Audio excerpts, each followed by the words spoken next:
All right. Welcome everyone to our session today. We're going to play a game called Everyone's a Suspect in Kraching. This is two games that I've kind of mashed up into one. So one is Everyone's a Suspect, which is a murder mystery game by Corinne Irvine. And it's still in beta, so they haven't quite released it yet, but it's something that you can go onto itch.io and purchase a copy. There is a print-on-demand card deck as well you can get from Drive-Thru Cards. Yeah, it's not on itch, but that's cool. Oh, sure. Yeah, no worries. Then Drive-Thru RPG maybe. Yep, that's where it is. And thank you. And the other game is actually not a game, it's a setting, which is Kraching, which is the second book in 1,000,000 Islands, which is by ZXU and Munkau, two Malaysian RPG designers who are creating a Southeast Asian inspired fantasy setting. So we're going to be playing a mashup of the two where there's a murder mystery in Kraching, and what we do know is that one of us has done it. We don't know which one of us, but we will find out by the end of the game. So as far as who we are, we'll do a quick introduction. What I'll do is I'll introduce myself and then I'll call on somebody and then they introduce themselves and they can call on the next person. So my name is Tomer or Tomes. I use he, him pronouns. And I'm the one who mashed up these two games. And I will call on Jay to introduce herself. My name is Jay. Yes, and I helped Tomer write some of the stuff, and it was fun. And pick the music. Yay. Joe. Hi, everybody. I'm Joe. I use he, him pronouns. I am a story and RPG game fanatic. I love playing, creating, and messing with games, and I blame Tomer for that. He brought me into the hobby, and basically he's responsible for what happens today. So thanks, Tomes. Lauren, tell us about yourself. Hi, yes, I'm Lauren. I use she and they pronouns. Yeah, I feel like Tomer was for sure an introduction into how great like role-playing games could be and how great like story gaming could be ever since way back in the day playing was it World of Dungeons? I forget the name that of the module Tom was using. But that was good times. And yeah, here for all these games. They're super great. Yay. Awesome. Yeah, oh man. So I'm excited because these are some of my favorite people to play games with. And let's just get into it. 5 days on foot westward. Wooden posts line the road, carved with feline forms, snarling tigers, sulking tabbies. You feel them staring. What we're going to do is occasionally I'm going to have all of us take turns reading some some stories, right? In this first story, we're actually going to talk about the setting, which is our murder. Now, in Everyone's a Suspect, Corinne's kind of original game, it's very open-ended and you actually have these setting cards that come out and they help you realize your murder mystery. So it could be kind of like a Twin Peaks thing or something else, but all of us together collaboratively create the town and the victim and all this other kind of stuff. In this particular game, we already have some of that set up for us because we know that we're in this place called Kraching and we already know who's been murdered. We just don't know which one of us. So what I'm going to do is I'm going to put out some cards here and let's see. These are going to be our murder cards and I'm going to drag them out onto our little tabletop here. And they might be a little small right now, but I'm going to increase the size in just a second so we can all read them. And I'm going to arrange them. Oh, did I do the right thing? Maybe, maybe not. Yes. So I'm going to arrange them and then zoom in here. And we're going to read them one by one. And we're playing with this Roll20 thing because unfortunately some games like this one is very card heavy. And so that means, let's do this and So my question to my fellow players here is, can you read that card? Like, is that big enough for you to read, or do I need to zoom in a little bit more? It's okay. I'm also reading it on Roll20, so Okay. I can adjust yeah, as needed. I'll have to do that. I can zoom in much more as well. Well, actually, that's about the limit of what I can zoom in. Can you read that? Or is it still too fuzzy? And Joe, I can't hear you if you're talking. How about now? Yes. Okay. I think it's if it's a screen share, there's going to be a little bit of blur. Yeah. So on my side, I just have Roll20 opened on a separate window, and I'll zoom way in, and I'll follow along that way. Okay. Jay, how are you doing? Again, I just opened Roll20, so Okay. I'm able to see one card at a time, which is fine, or two cards at a time, but that's fine. So great. Then what we're going to do is we're going to take turns, and we're going to do it, I think, in the same order. So it'll be me first, then Jay, it'll be you, then Joe, and then Lauren. And what we're going to do is take turns reading these cards. I'm going to, I don't know if our friends at home can follow along with the music we'll have in the background, but I'm going to play that for you guys. And then we'll start reading these cards.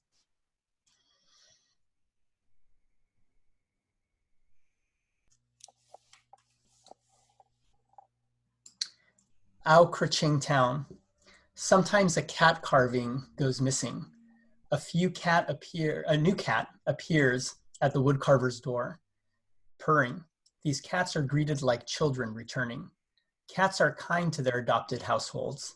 They lend magic and hunt game. The God Owl. A block of mercanti in the village center. Atop sits a panther with 6 limbs, a head of tumbling hair, a human face smirking. This is the God Owl. Blackened by smoke from burnt offerings. The plinth is scratched by cats and bigger things.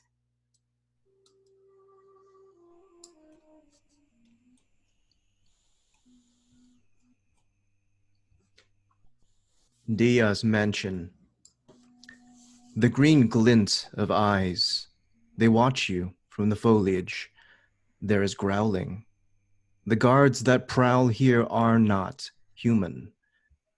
Up the steps, inside, the hall is filled with warm rugs, exquisite paneling, everything matted with shed fur. Dia, chief, muttered. The ruler of Kraching is called the Dia, a divine appointee anointed by the god Owl as his brides or grooms. Owl always gives the job to somebody capable, never to somebody who wants it. Dia was a long-suffering man. Utan, Kraching historian. Loose, sunburnt skin, long pauses, then births a nervous speech. A jeweled cat wand that he absently waves. Utan seeks to discover the truth. The police. Yeah, 1 second, I have to zoom. Able to climb any wood structure, defying the laws of gravity, the ability to change coat to match surroundings like a chameleon. They keep law and order to the extent that cats keep law and order. All right.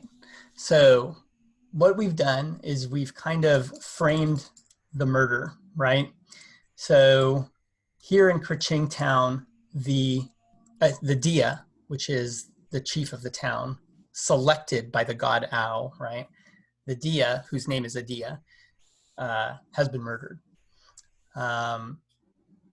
We don't know too much more than what we've just framed, but now we're going to use one of the cards that Kryn has created for Everyone's a Suspect to tell us a little bit about what happened, you know, where is this person found, and, you know, who found them. But before we do that, we're going to create our characters. So what I'm going to do is I'm going to jump over to another page in Roll20 over here. So you might see your screen shift. Did you just see that in Roll20? And there are 9 characters here. So these are some of the people that we can select. You know, Are you talking about the pink cards? no, these are, sorry. I don't think our screen shifted. Yeah. Mine Yeah. didn't. Yeah, Go mine up to didn't the, either. go up to the top there. There's a little blue icon with like a page picture on it. Do you see that? Page picture. So up in You're the top, talking about above the chat? above the chat, just to the left of the chat window, actually. So it's where the map area is. But like up in the top, there's like a little blue page image. No? No, not for me. I don't see I'm that. not seeing something like Okay. that. Ooh. Let's do this. Might But I be a can GM tool thing. Yeah. Yeah. It might Oh, be- right. Maybe in your So, settings, you have to make it visible to the players. yeah, let's see. Doo-doo-doo. Roll20 works until you need to do something with it. And Excellent. you know what? I'm going to make this easier. Instead, what I'm going to do is I'm just going to, I can bring you guys the cards. So let me Cool. recall the cards. And I will hide that and that. And so underneath are cards that we've seen here on the thing, on the sheet. What I'm going to do is I'm going to put some of these cards out here. Can you see them coming onto the, Yeah, 1, Yep. 2. Yep. okay, cool. Yay. So let me just move these around. So, and you can zoom in and take a look at them, see if any of these are characters that you want to play in this game. Oh. Oops, what happened? Oh, there we go. We can play as a cat? Of course, Oh my god. Yeah. this is Kraching. That is very cool. Oh, I finally watched Knives Out the other day, so I'm very curious. Haven't for seen it this. yet. It's really good. It's really good. So we've got 9 characters. Feel free to like zoom in, read a little bit about them. Each one has like a little bit of flavoring.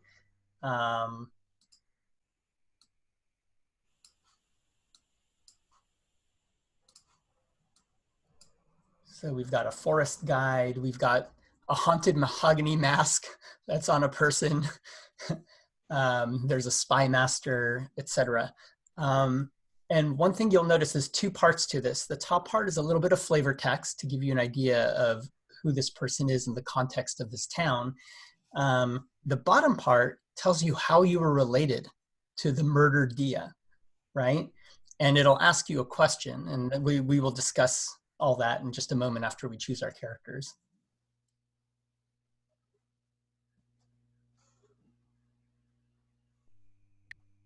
I'm having a really hard time narrowing it down because these are all really cool characters. That's by design. Yes. I do agree. And for while we're doing this, I'll talk to our audience at home if anyone ever listens to this thing. Like all these characters are different ones that you'll see within the setting of Kraching. Now, not all of them are described in Kraching in the same way here, although a lot of it is like a straight, copy of some of the material. But a lot of them are, or they might be hinted at as people or places that are around this place. Hey, T. Yeah. Actually, it's hard for me to do 2 things. So is there a way to, like, feel free to keep talking and letting the audience know, but is there a way to, like, mute you so that I can just concentrate? Is there a way for you to shut the fuck up? No. If you need to do it for the audio, but I really can't. I can't It's do all both. good. I think the easiest thing to do is, just take off your headphones for a second. And Oh, okay, cool. Yeah. Okay, bye. I'm sure there are technological ways of doing it as well, but that's just as easy.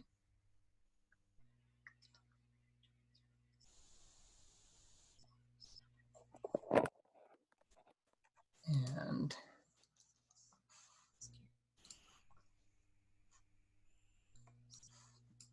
one of the other fun things is we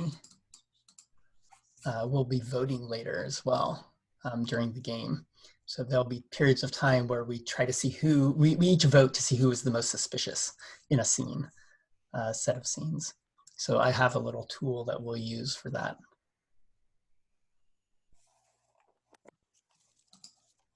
I think I know what I would like to play. All right. Unless anyone else wants dibs or wants to arm wrestle me for it. I like the Haunted Mahogany Mask. I think that's super interesting.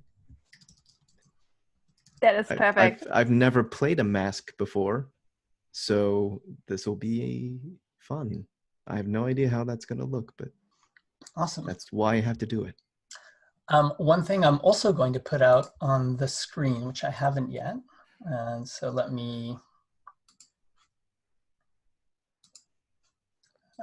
let's drag it out here, is there's a purple card here, which is the names of Kraching. So let me move it out of the way. There we go. That allows you to have some sample names if you want to use any of those. You can also make up your own name.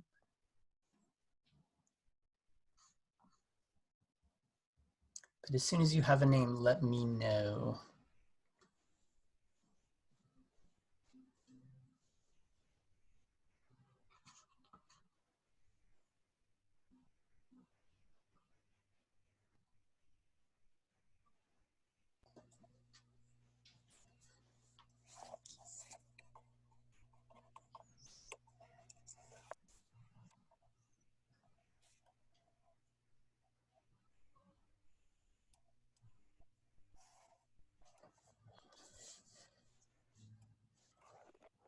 In the playtest that I did about a week ago, I played the mask.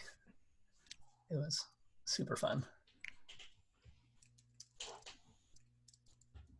I think I mean, this is no surprise to Tomer probably, but I'm kind of eyeing up the cat of Kraching or the forest witch. So if Jay has a preference for something.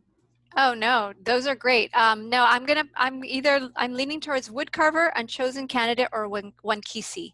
So I'm open to any of those. Oh, cool. Oh no. Joe, what did you want? I'm going to be the mahogany mask. Excellent. That no conflicts. Sits atop a performer. And Tomer, are you playing a character or are you facilitating? Oh, I will definitely be playing a character, yes. Yes! So what are you leaning on to? Yeah. I'm actually waiting to see what you guys choose because I'm open to any of these. Okay, cool. And I'll probably choose something that I haven't, I haven't seen in play yet, just to see how it plays out. But Lauren, did you choose the Forest Witch or? I don't. Both the cat and Crochet and the forest, which are too cool. I don't know exactly what kind of direction to take them in for like being suspicious. Because like the same way, I've got 3 choices. Because like Katie Dids, I think, make really sort of the sounds are quite soothing, but then I can imagine that becomes quite terrifying when or annoying. Yeah.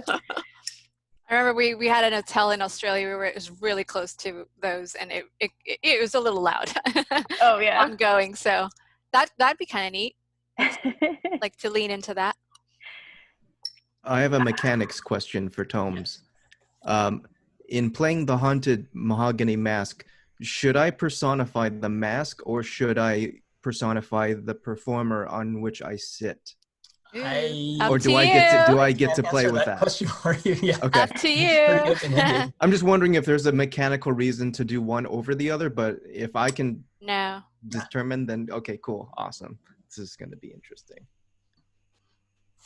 T, what did you play last time, or what hasn't been played in that previous play test? So in the previous play test, we had the Mahogany Mask. Okay, great. Keep going. A cat of Kraching. Okay. We had a student of the retractable claw. Okay. And woodcarver. Okay, excellent. So that woodcarver's out. So I will be one kisi. Yeah, that looks interesting too. Cool. Spy totally. Master. We'll see how Awesome. And again, there's that purple card on there. Feel free to change and select a name if you see one that agrees with you. Oh, okay. It's over Oh, there. like if to you the don't right. like Wankisi? Oh, well, Wankisi is the Wankisi's name, but Right. you can, Then what's the like, other stuff? one of the things that, like, if you read the actual source book a little bit, they have an interesting thing, which is, they talk about how Wankisi is Wankisi, and their old name is forgotten. So if Oh, you okay. want to have your old name, you Right. can also choose that. Okay. But most of us don't have a name attached to Right. our character, so. I think I'll. Okay. Yeah, I know it's so good. There's always crosstalk in online games. Yeah, I think I'll play the Forest Witch then if it hasn't been playtested yet. Okay. Yeah. In that case, I'm going to play the both.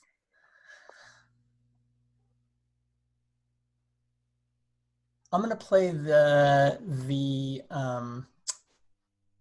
Unchosen Candidate. Nice. Yeah, I like that one too. And so what I'm going to ask us to do is we can each just read the little flavor text of, our specific character, and then tell everybody like what our character's name is, right? So I'll give you a second to look at the names and figure out what your name is.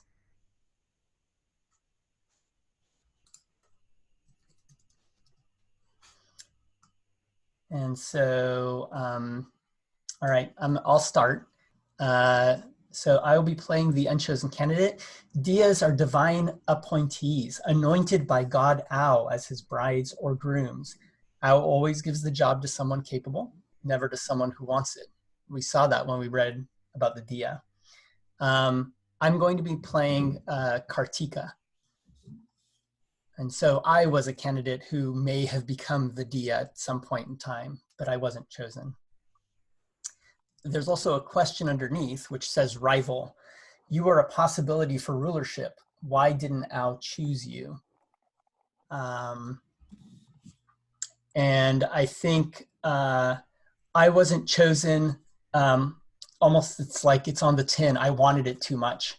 I definitely have I've always, since being a child, have wanted to kind of write the rules. So when all the children were playing games, I was the one who would kind of like keep changing the rules so I could win, or it was my advantage, right? And that kind of part of my personality has never gone away. I'm always trying to kind of like make things work to not just my advantage, it's not always self-interest, but to some advantage. And sometimes to my own ends.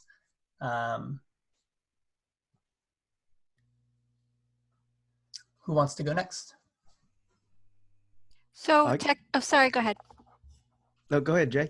I'm just curious. So, mechanically, we need to answer that question right away, our question, or can we play to find out and you can slowly? Totally play to find Awesome. out. Okay. What I would recommend though is read the question when you're reading your character, so we know what it is. And if there is a hint as to why people might think that, you can also throw that out there, even if it's not true, right? And then we can see it in scenes, or you can just play it for later. Cool. Yeah, who wants to go next? I can go next. So I am the haunted mahogany mask sitting upon the face of Wati, brother of the Adia, who was recently taken from us. We'll have to play to find out where the line ends between the mask and Wati, but I have a feeling that Wati, in some of his performances, tends to play a character that embodies a local political figure that may or may not be part of his family as well, and sometimes might be doing things in character that are too close for comfort. And Wati sometimes might be seen or heard having conversations to himself. We'll find out what that looks like. Stay tuned. Fantastic. I can go next if you like. Go for it. Yes. Okay, so this is Forest Witch. A headscarved woman has a katydid's head, eyes, mandible, antennae. A witch. The question is pure, like the deceased deer. You are also chosen. For what purpose did Owl choose you? And I love the idea of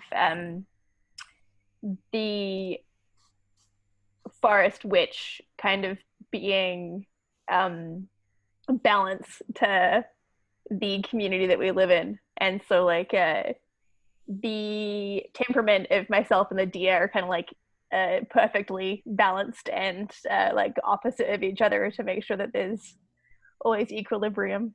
Nice. Kind of at odds. Yeah, very at odds, very necessary for each other. Cool. I think her name is Indra. Indra. Right.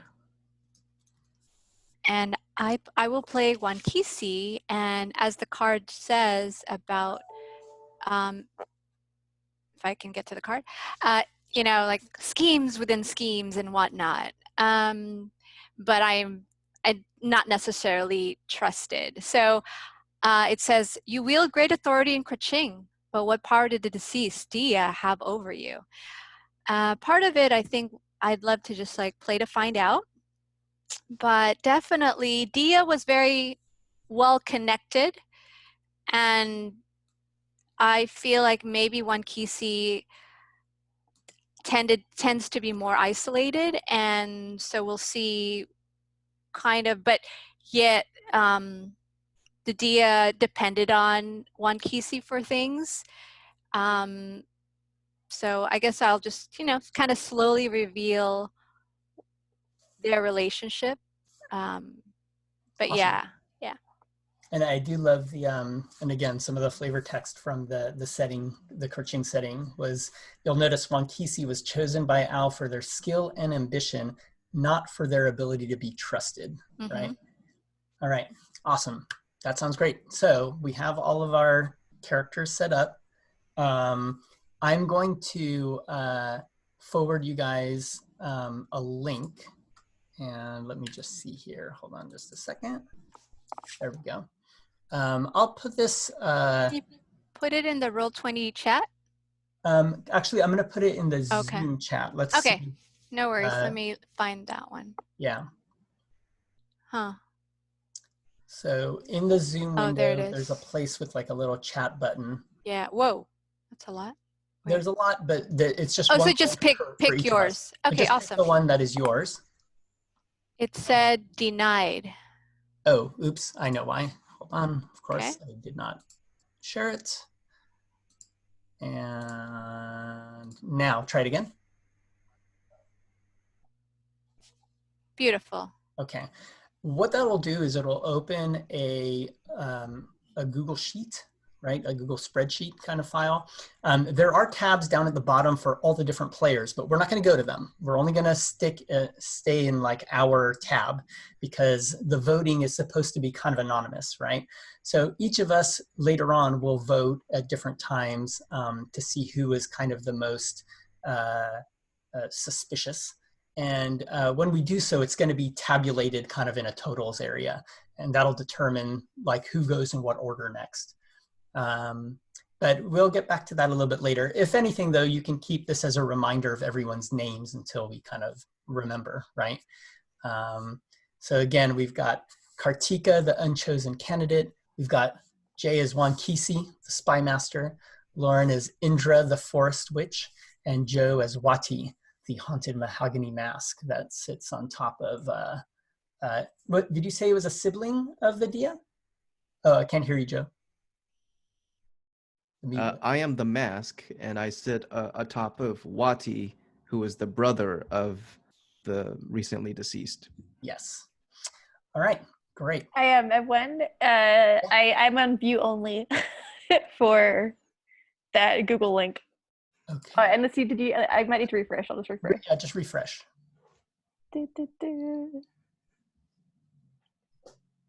Working. Yeah, I think that's good. Yeah, I'm all good. And we'll test it when we get there. We won't need it until like the end of a couple of scenes. Sweet. So what I'm going to do, like in the Roll20, I'm going to zoom out just a little bit here, and I'm going to get rid of some of these other cards. We only want to keep for now these characters, which are us. I'm going to keep these names of Kraching here because they may be relevant at one point or another. Cool. Now, the way the game works is, oh, actually, sorry, before we go into our chapters where we're going to discover, you know, these scenes and kind of who's suspicious and whatnot, we're also going to answer a question, right? So let's see here. These are,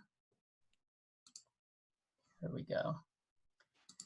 In the regular, and again, if you're following in the screen share, in the regular game of Everyone's a Suspect, there are a number of cards, and these cards help us collaboratively define like the world and you know, other things such as the small town and whatnot.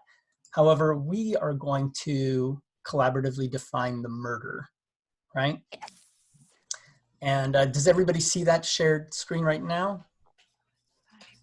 If you look at like the Zoom link temporarily instead of the Roll20 link, it might be easier. It's nice and big. It says the murder.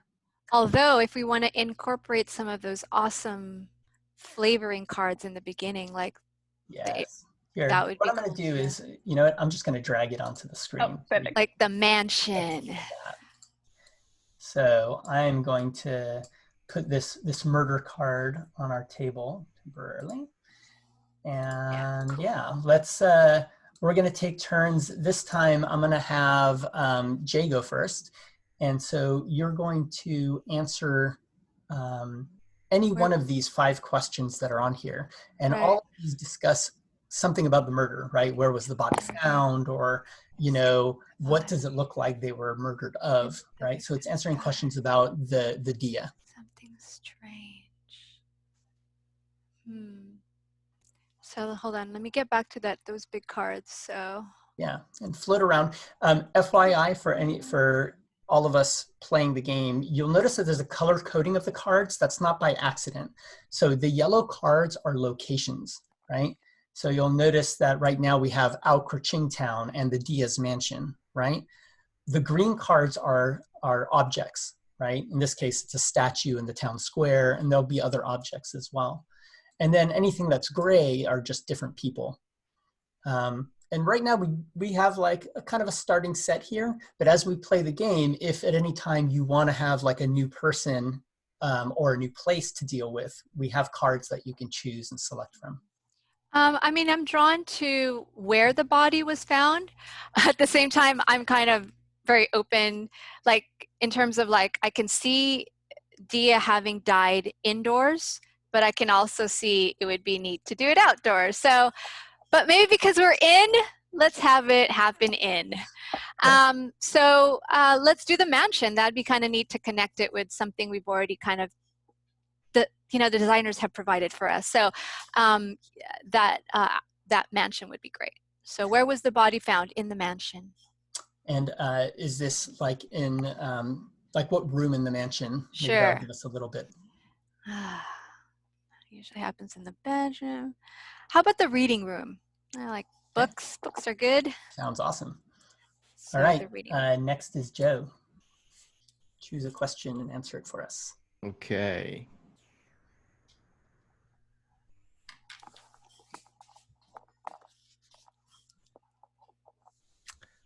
Sure, I'll just go chronological. How was the victim murdered? I'm going to say strangulation. Very personal. Interesting. Oh yeah. Yeah. Up close. Okay. This wasn't something accidental. Or was it? All right. Is there any, and anybody can ask any clarifying questions if we want like a little bit more flavor. So like, you know, does it is there any hint as to how they were Yeah, or strangulated? Was it like yeah, is there bruises from a cloth hand or bruise? Yeah. Oh, there's definitely strong bruising around Okay. the neck, and there's definitely some bruising around the wrists Mm. so far that we know of that. There's nothing further than Lauren. Rad. I would love to take something strange. I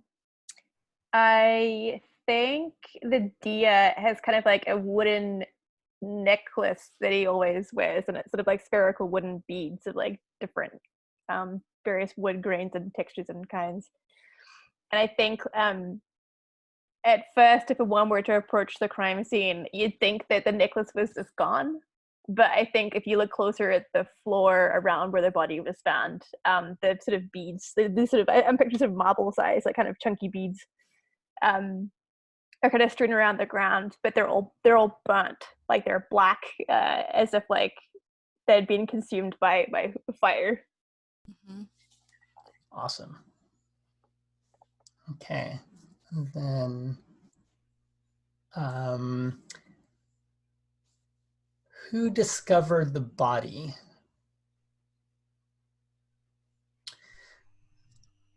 I'm going to say it's one of the other characters. In this case, maybe our Wankisi.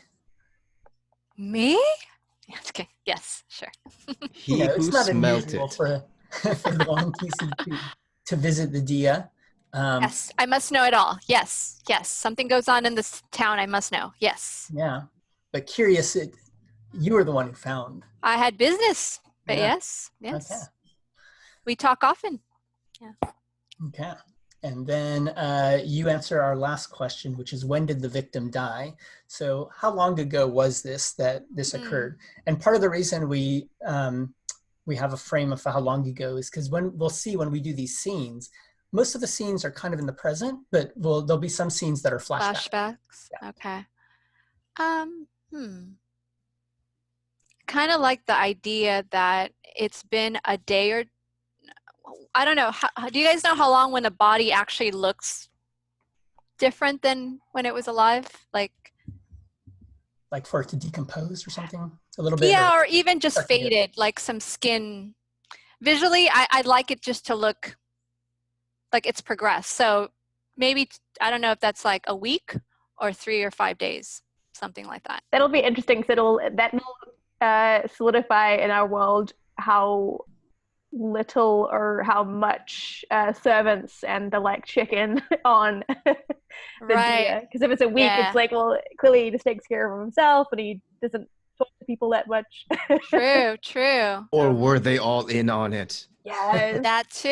We're all Everyone is a suspect. Or if there was a certain event, like the Dia was meditating at that time, and there's every year he goes. Oh yeah, he or she goes into this annual thing, and so they're like forbidden to. Therefore, so it could be that too. I love that. That is amazing. How many days was it?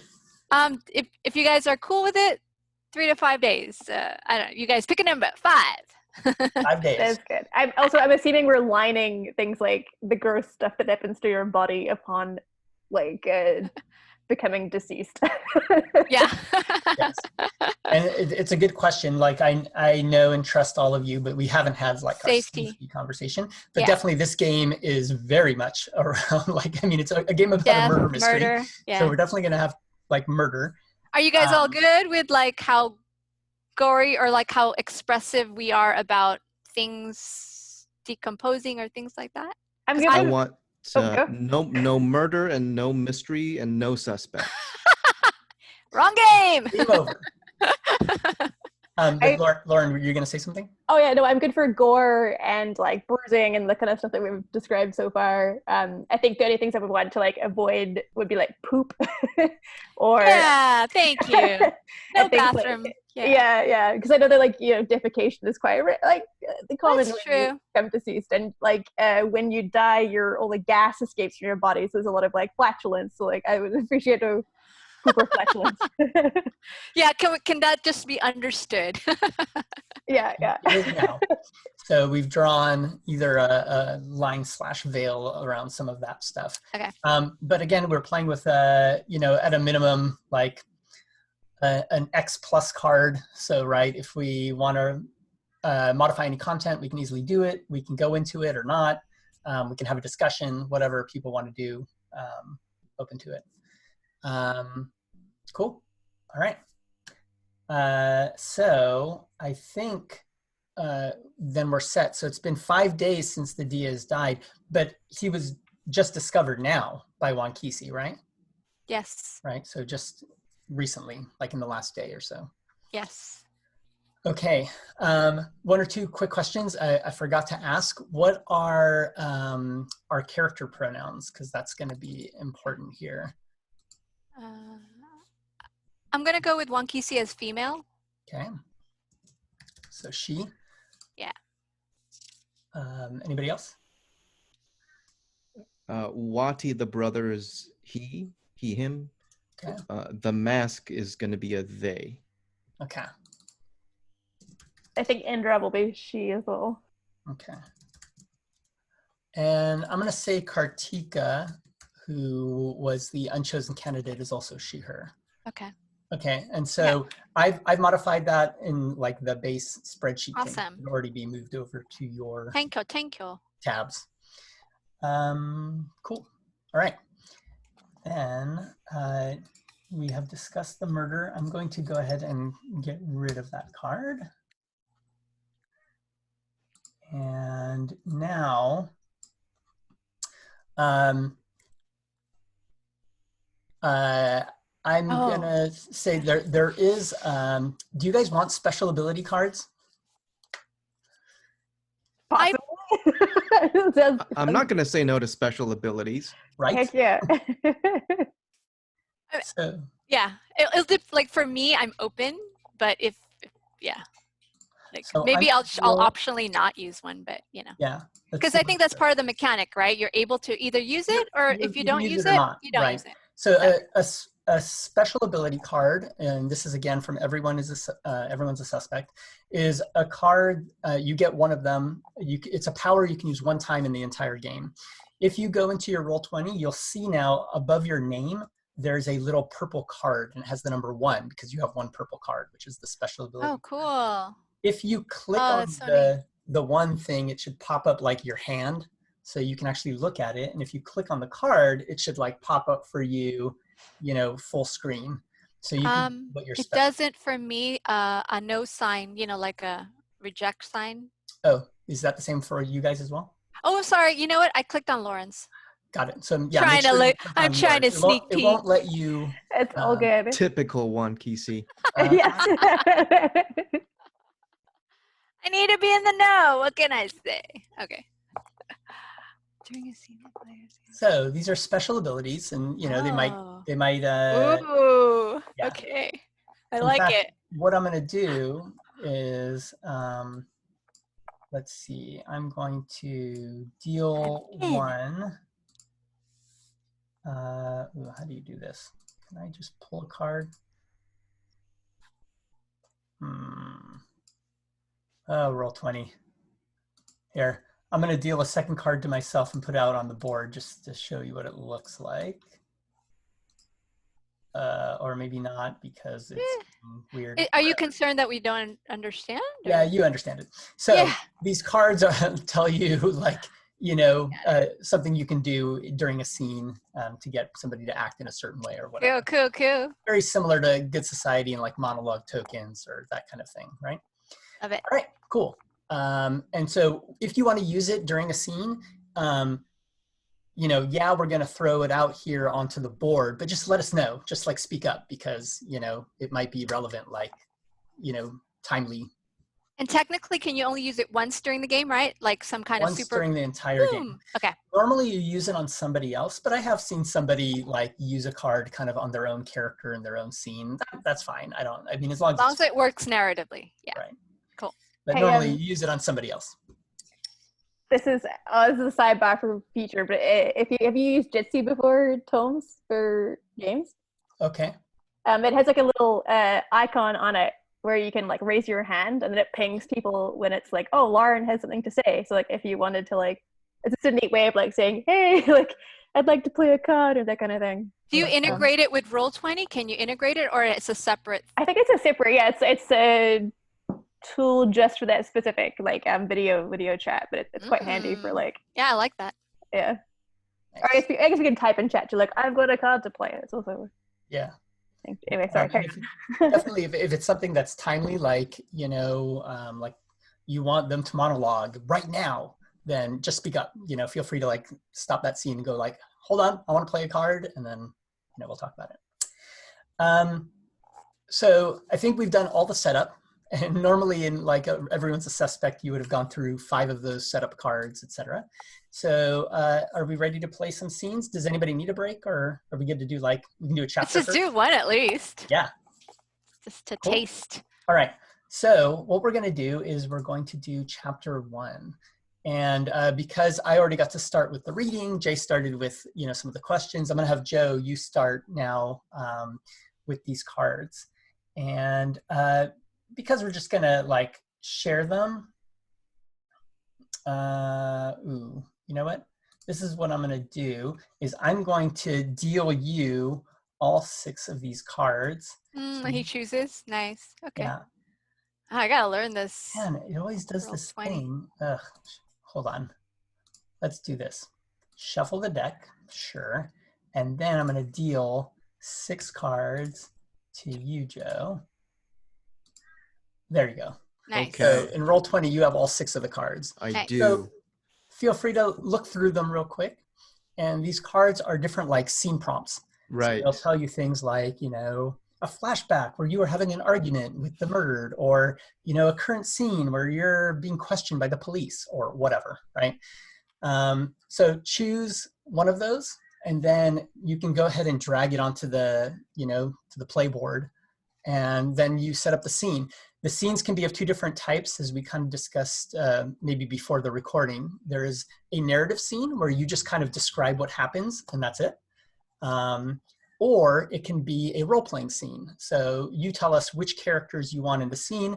It could be our characters. If you want us to play an NPC, it might be like a flashback where you're talking to the Dia, and you might say, hey, Lauren, can you play the Dia, or something like that. Right. Okay, cool. And that could be all play to find out. And we are each we're not gonna use all 6 cards. What we'll do is you get all 6, you're gonna play one, then we're going to pass the next 5 to Lauren, and we're going to go around in a circle until we've each played one scene. Gotcha. And then that's the end of chapter 1. Gotcha. Okay, cool. I see how this works now. Okay. These are all really good. I remember now why I like this game so much. Mm-hmm.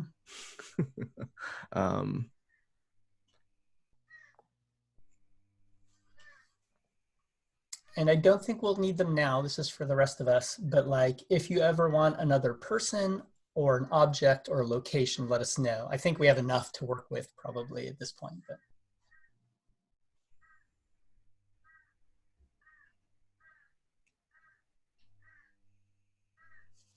Okay. So do I drag the one I want to do out onto the field? Yeah, see if it lets you do that. Nice. Boom. My character finds out about the murder from someone else. Who is the one that tells them, and where are they when they find out? How do they react? I would like to find out about the murder from one Kisi. And I'm going to set this scene at the playhouse where I am often spending my time doing my performing. And I would like for one Kisi to inform me in whatever way is appropriate for their character. And then I'll react. Okay, and just to make clear, your mask is Wati is the person you're on, right? Yeah. Okay. For all intents and purposes, you're just talking to Wati. To Wati, cool. Yeah. Awesome. Yeah. I think you'll find. I think Lauren and I will play cats that are watching the performance. Yes. Yeah. I think you find Wati on the stage area. He's practicing in front of an empty crowd, Right. and he's speaking in a way that's full of bravado, and he's puffing himself up, and he's just projecting, and he's got this mask that he's always wearing, and that's where you find him to Right. break the news. Wati, noble Wati, I have some grave news. One of my servants has, I'm going to tweak it a little bit, that I didn't find the dead body. So anyway, one of my servants has informed me that our dear Dia has been murdered. And I know that you were planning to perform soon for Dia, and so we have more pressing matters now, because it was a murder, and not just. This is all so sudden. I'm so sorry. I'm all flustered. This is not like me. So Wati not leaving the stage, he kind of, I picture it as he's on the stage and you're kind of like at the lip of the stage. Yep. And he's kind of like looking down. Down, yeah. And there's this awkward moment where you're just staring at this mask, and there, you don't know what Wati's expression is, but there's kind of this intensity with this wooden carved face staring back at you. And you hear this voice that is not like the booming performer's voice, but it's more of a, how do you know it was murder? The servant. So it turns out a new servant was interrupting our dear Dia during their annual meditation, where they must be left alone. And this new servant, they didn't know what they were doing, happened to knock on the door, didn't even pay attention to that, and just went in. And my messenger luckily knows all the rules, and this poor new servant began crying and told my messenger, who then let me know that there's been a murder, that I actually have not seen the body myself.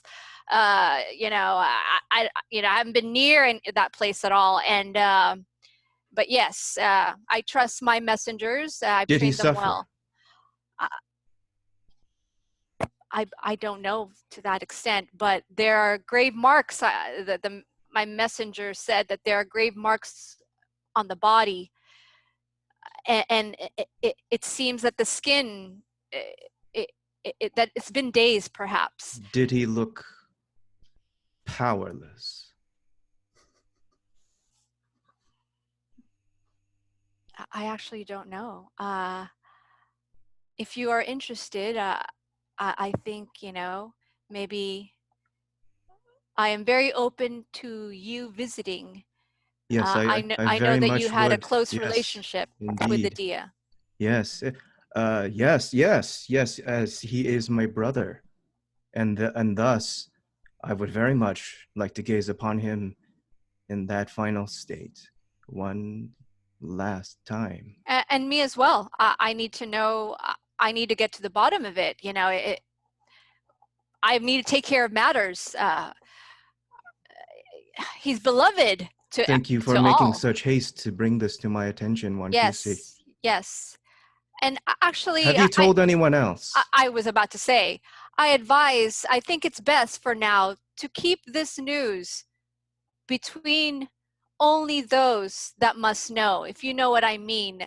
I don't think the general public need to know this. I think just the key people around Dia, I think we must keep it that way for now, until we know more. Yes, we should keep this secret. You were close to him. I was close to them, so I think that's good. That is good. Yes. And I have asked my messengers as well to keep things quiet for now. And then you just stare back at this wooden carved mask for a bit, and there's this eerie pause, and then Wati goes back, and he seems to be like going back into character work. Like he's moved forward, yeah. And he's ignoring you now. Well, taxi you know what? now. I have things to do, so I left too. And again, and that's perfect. And whoever's scene it is, so in this case it was Joe, right? Whenever you want to cut the scene, you just cut the scene. Yeah, cool. You're the Yeah. director, right? That's Cool. it. That's my scene. All right. I have, that's awesome. I have passed cards over to Lauren, so you have 5 Oh, cards cool. now to choose Okay. from. Oh, sweet. Yeah. P.S. That scene was so good. I'm loving this game already. Yeah, it's a perfect start. And What for those viewing and don't know, everyone's a suspect. Again, the goal in every scene is whoever scene it is, you're the director, but you're also the main character. Right. And your goal is to look as guilty as possible. Guilty, yeah. And you'll notice that Jay also made herself look pretty guilty during that scene, which is fantastic. That's also a goal. So if you're in those scenes, you want to kind of play up. Like, I mean, you want to let your main character shine, so you don't want to steal the spotlight, but it's good to throw in little things as well. And that was fantastic. So like both of you were perfect.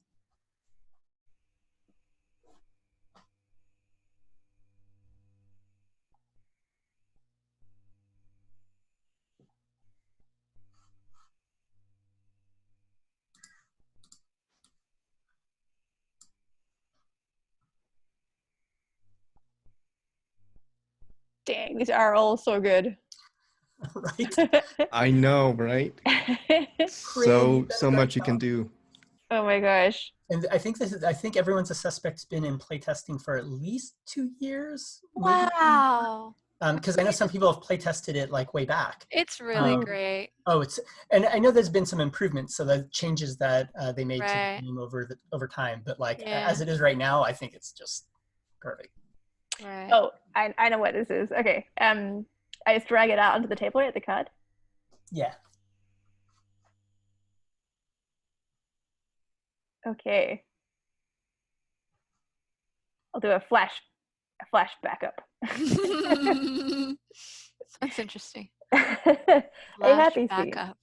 between your character and the victim. Oh, that's nice. And again, this could be a narrative scene where you just describe kind of the scene Right. yourself.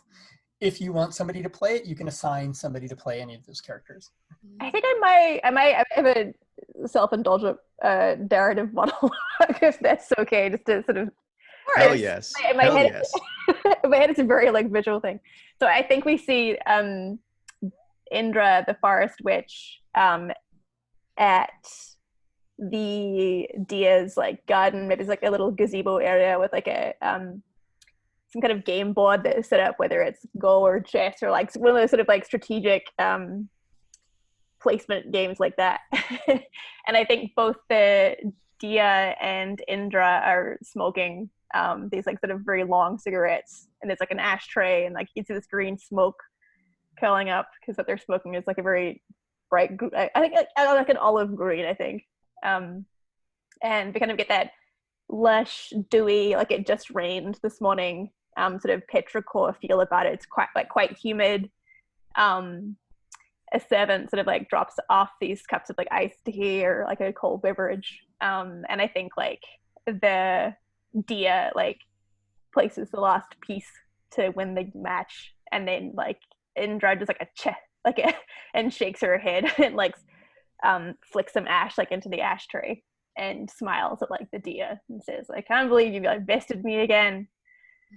After all the we've been playing for so many years, and yet you seem to be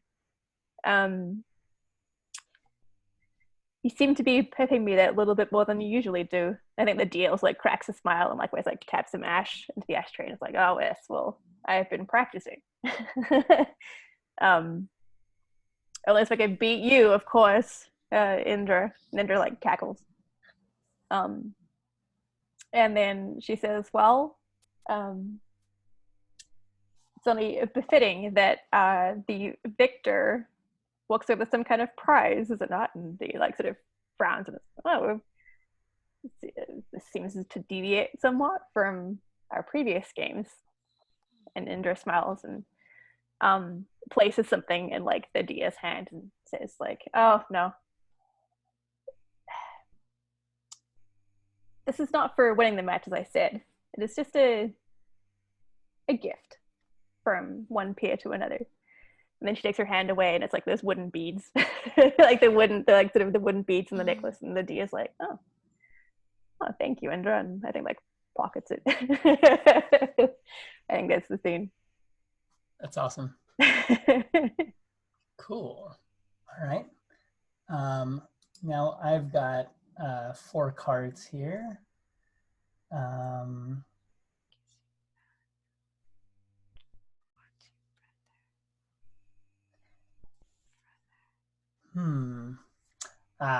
Okay. I think I know which one I'm going to do, which is a flashback where we have an argument. And before I do that, let me go ahead and deal these cards.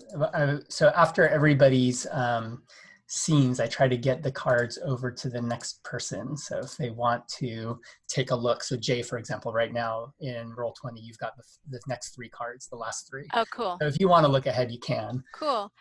If we want to chat to each other, is the Zoom one what you guys want, or the Roll20? Yeah, what do you guys think? Because I want to ask a question to Lauren, but I want to do it like chat-wise. Oh, sure. Yeah. I think Zoom or Roll20. It depends on how private you want it to be. Oh, no. It's about like what you just said, so that I. Oh, cool. Yeah. And so even in Zoom, you can I'll do it in select, Zoom. Okay. You can select if you want to do a private thing to one person. Okay. If you don't want it to be public.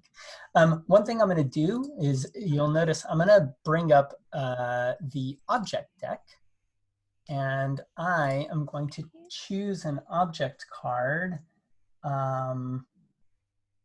Let's see here.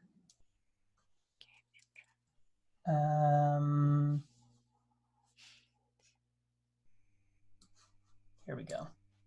Sure. I'm going to grab this object here, which is another green card. And I'll use it in my scene. I think I'm also going to do...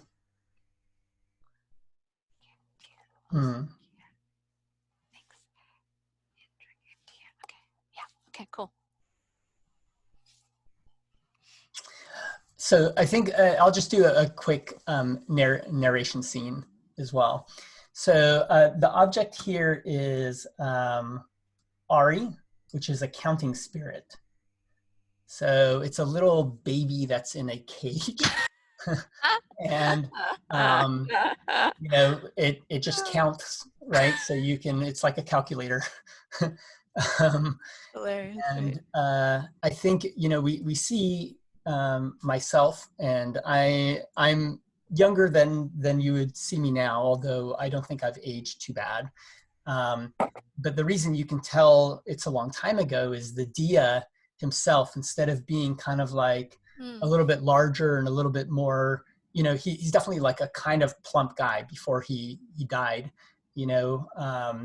I think just, you know, by nature of his position, like he doesn't go and do a lot of physical activity. And so, and, you know, he's fed a lot, right? And so I think we get the sense, just like in the picture, you know, we get the sense that, you know, he's living a comfortable life in his current position, right? But we see that same Dia, it's the same face, but he's definitely thinner and younger. Like this is, you know, before he's been chosen, right? And we can see that in the scene, he's called Adia and I am called Kartika, and there is no, you know, nobody's been chosen yet, right? And, you know, we're surrounded by all these cats that are kind of like mewing and different kind, not just like little domestic cats. There's like 1 or 2, like a leopard, and, you know, we see this larger kind of tiger in the background, you know, lounging around like the size of a person, right? You know, the Dia is kind of just like lounging around and petting some cats, and, you know, he's got like a little toy that he's playing with, and, you know, playing with 1 or 2 of the cats. And I'm getting there, and I'm kind of trying to concentrate, and I'm working with Ari and giving Ari, you know, some information so it can count for me. And, you know, I'm busily scrawling on a scroll, and very proudly, I turn to someone who looks like they're judging us. You know, they're wearing like more formal clothes and they're walking amongst the candidates, right? And I'm like, here, this should help us in our trade with neighboring Bamboong, you know, which is like a neighboring, you know, culture, right? And, you know, he looks at it and he's like, very good, and he looks very praising, like, wow, I've done a great job, and I'm super happy, right? And I turn to Adia and I'm like, how are you going to, you know, be chosen if you can't even run, you know, our kingdom? You know, you're doing nothing but playing with these cats. You know, you have to put effort into it. You have to try to make our position and our people better. You know, and you know, he's like, there's many ways. He says some like philosophical stuff, right? There's many ways to run a kingdom or to help the people. And I just like turn red and I like kind of start yelling at him, and I just halfway through just turn and stomp out the room, right? And we do a flash cut like later, and we see the Dia being, you know, given the position, and I'm just sitting there out in the crowd, just like, you know, eyes narrow and just shaking my head, like, I can't believe they chose him over me. That's the scene. Cool. Amazing. Okay. And then now it goes to Jay. And then after this last scene, we'll see what happens next. Okay. Oh, so I'm supposed to press and roll 20. Sorry. I'm sorry, but baby counting spirit in a giant cage is Abusive. whew.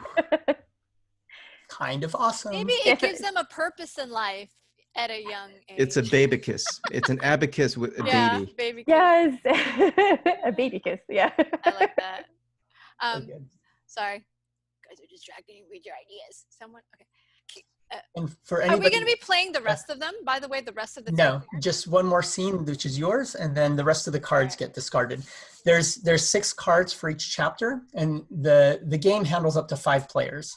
So even if you were playing a full 5-player game, the last person would have a choice between 2 different scene types. I really like that design. Yeah. You still get to choose your flavor. So the last 3 questions is someone close to the victim. I'm going to read them aloud, so maybe you guys will help me or decide which one. But someone close to the victim asked your character about their alibi. Or the police questioned your character about their alibi. So we bring in the police. Or your character shares a story about the victim with somebody else. All right. I mean, I feel like everyone's been involved. But I do like some more cross. Yeah, maybe. Okay. Maybe the 3 of you guys will play the police. Sure. Maybe some quieter than others, and, you know, can I just add flavoring? You can like add like a little bit descriptions here now, like I'm smoking my thing or blah, blah.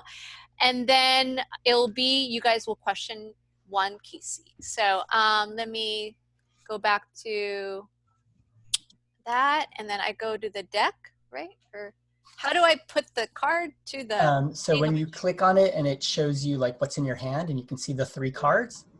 Okay, right? back So to roll 20. Go back to roll 20. So I'm going to pick that one. And then just drag it out there. Okay, let's see There if you that go. worked. And I'm going to move it over there. Beautiful. Cool. All right, so the police question Wankisi about her alibi. Okay, so I guess I'll just describe the scene. You just see me. I'm in the courtyard somewhere in the outside the mansion, and I'm talking to servants, you know, kind of like giving instructions. You just see me kind of like, you know, keep very busy yet, you know, like orderly, and you know, yes, now, a little impatient as well, that kind of thing. And then yeah, you guys come over and interrupt and say hello. Meow. Oh, the 3 of us are maybe approaching you from like 3 different directions. Like we're just cats. But Yeah. we can't you. Yeah. Oh, you gave me a fright. officers. What can I do for you today? I'm very busy. As you can imagine, lots to do. I'm gonna say I'm a black leopard. I'm not just a small little cat. I'm like slowly stalking my way. Every paw of my foot Oh, measured.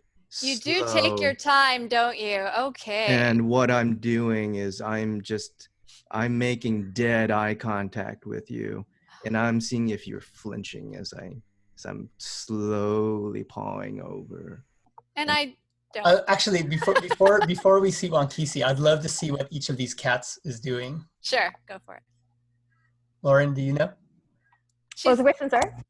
I was going to say we can see what each of these cat police are doing. So we have the leopard stalking. I think I'm just a regular domestic looking house cat, like a tabby kind of thing.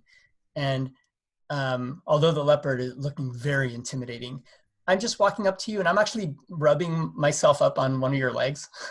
Oh, yes. A little too close there. Okay. But I definitely have to be a kitten. Aw.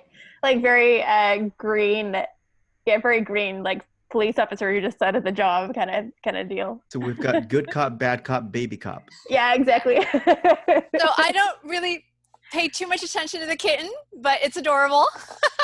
And then to our domesticated, I think, of course, like I defer more to you. At the same time, to the leopard, I actually turn my gaze and fully recognize you. I don't try to like hide away from it and go. And then kind of a power move, I look to the domesticated and say, how can I help you? I think if you're ignoring the kitten too, the kitten's like batting at your toe, like trying to like, yay.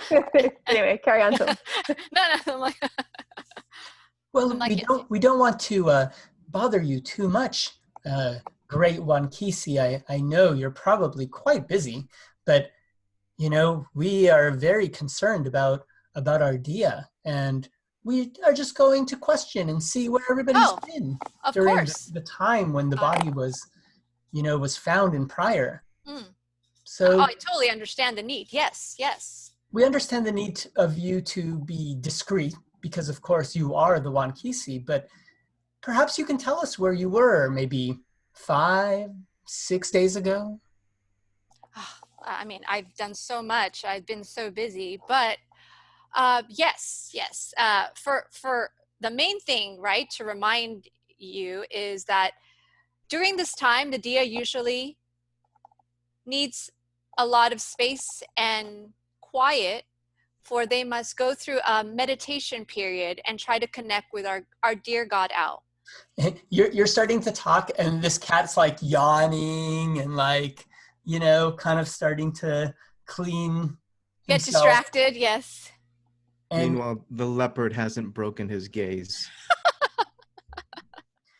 yes. We all know about ceremony and all that. But where were you 5 or 6 days ago? I was trying to get there, basically, and then I a little distracted. Yes, and fiery. Where was I? Yes. What I was trying to say is that I was busy arranging and making sure all the servants were trained and they knew what to do. But things happen and new servants come in and out, and I can't keep up. So I was in the middle of dealing with people. Yes, 5 days ago, and I was probably in my room. Keep up. Isn't that what the Wankisi's job, to keep up? I'm not even talking to you. I'm talking to the kitten. I'm talking to the leopard. I guess parrot back like, yeah, that's right. New servants coming in and out.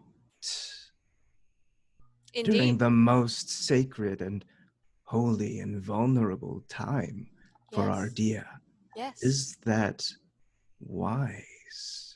Well, there's a lot of events to be planned. After the meditation, there's a big performance, so and we needed who to feel do those the new servants report to? I have fledglings for those smaller categories. My main job is to oversee the ones that are in charge of those small details. And yes. And does your oversight keep you up at night? Now that you have patently failed to protect Ardia from these servants. And I think I come up to the leopard, and I'm like kind of petting your or like rubbing against your legs, and I'm like, now I'm sure our Wankisi is quite busy with lots of responsibilities. If you could perhaps just give us the name of these servants so we can ask them questions. Not a problem. Let me look in my list here. There's so many. I believe it was Adid you must talk to. They're in charge of hire, and so you can speak to them. Like I said, I need to arrange what will be happening to the body. That ceremony. So does the Wankisi have any plans to leave town soon? I do not know yet. If it is required, I shall do it. But it is required for you perhaps not to leave town soon. Is that a request or is that a mandate? Watch your tone. May I remind you who you're dealing with? In matters, sorry, okay, not keep going. Yeah. In matters of law, I believe this is our territory. Yeah, our territory. I kind of like leaving it there. I like the kitten, like ending it like, yeah. That's awesome. With big kitten eyes. Yeah, like, oh, totally. Yeah. Like the zoom in. I love it. Cool. So we have gone through our 4 scenes in chapter 1. And so this is where a chapter would end. And what we do now is we vote. And each of us is going to vote on who we felt was the most suspicious during the last scene. And then after we do that, I'm gonna show what that looks like. And then we'll take like a very short break before we jump into chapter 2. So if you look at your little voting card, oops, where did mine go? Oh no, come back here. There we go. And I'm gonna put it over here so people watching at home can see kind of what it looks like. What you're going to do is you can't vote for yourself. So you'll notice like on your sheet, I blackened out your column. And of course you can't vote for player number 5 because we're only playing with 4. But what you do in the normal everyone's a suspect game is you have cards and you pass them out and they have numbers on them. So you're giving people points on how suspicious they are. So each of us has 4 cards. They're numbered 1, 2, 3, and 4. So you're going to choose one of these cards and give it to one of the other players. And you can use all of your cards up. In this case, we'll just use 3 of the cards. So for example, if I thought, Jay was the most suspicious, I might give her the 4. And then if I thought Lauren was the least suspicious, I could give her the 1 or the 2 or something like that.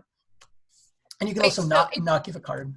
It doesn't total into 4. Like I give Joe 3 and then Lauren 1 and then Tomes 1 instead. Like, no, I'm sorry, I didn't add that correctly. You have 4 numbers that you can use. 1, 2, 3, and 4. So it's like a rating. Once, right. So I can give out a 4 to somebody, okay, a 1 to somebody, and a 3 to somebody or something like that. Okay, cool. And we do this each round, right? Like we don't have just like a 1, a 2, a 3, and a 4 to assign once. It's like 1, 2, 3, 4. You're going to get your cards back, and at the end of each chapter, you're going to have those 4 cards to again assign for that round. So you're not voting on who is the overall most suspicious, just who is the most suspicious in the last scene. Now, before we do that, we're going to do a quick summary so we all kind of remember what the scenes were about. Who went first? I think it was Joe, right? So yes. Give us a quick 1 or 2 sentence. What was your scene about? Wati was, doing his theater thing, and then he's informed by Wankisi about his brother's death, and there's a weird, eerie stillness as as whoever's behind the mask is asking very strange questions like, did he suffer? And Yeah. did he look powerless? And did you tell anyone else? And maybe It's we should so keep good. this secret. It's so good. And also, by the way, this is a great way of summarizing your scene is feel free to inject little things that may You or may already not be in the said, scene, yeah. Yeah, but that'd be just like cool. make it more suspicious. Lauren, what was in your scene? How was Indra? Oh yeah, Indra and Adia were playing a game of Swords in the Garden. It was very beautiful, and then Indra handed over the beaded necklace that we so destroyed at the crime scene of the crime. Nice.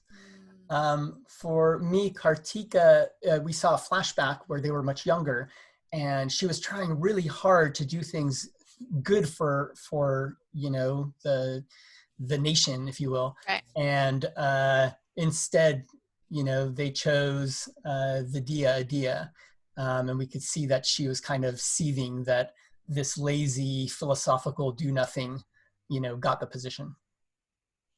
And as for me, I was questioned by the police, the friendly police, the local police force, about my whereabouts. And we never did hear where exactly I was, but we sure heard a lot about how busy I've been and all the people I manage. So, yeah. Nice. Not to mention, like, no one needs to know about it. Details. So now go ahead and vote. Vote for the other 3 people. Again, you have a 1, 2, 3, and 4 to hand out.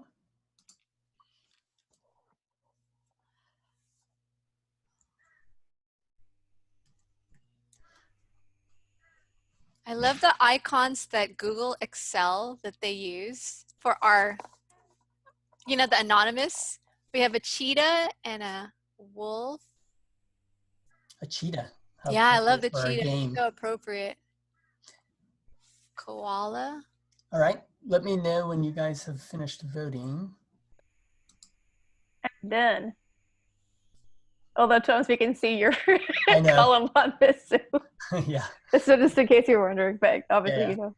I'm letting the people at home see. I'm not too worried about it.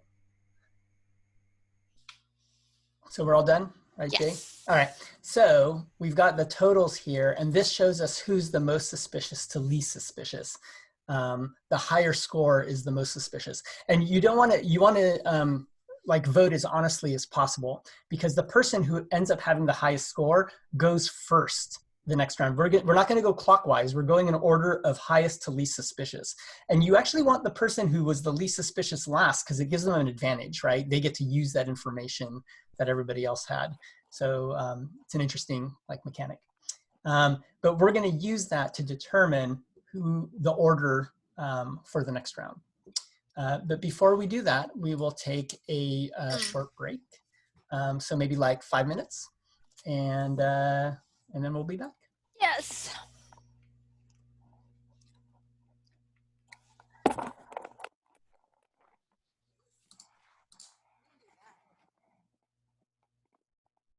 Ooh, how do you guys get profiles on your thing?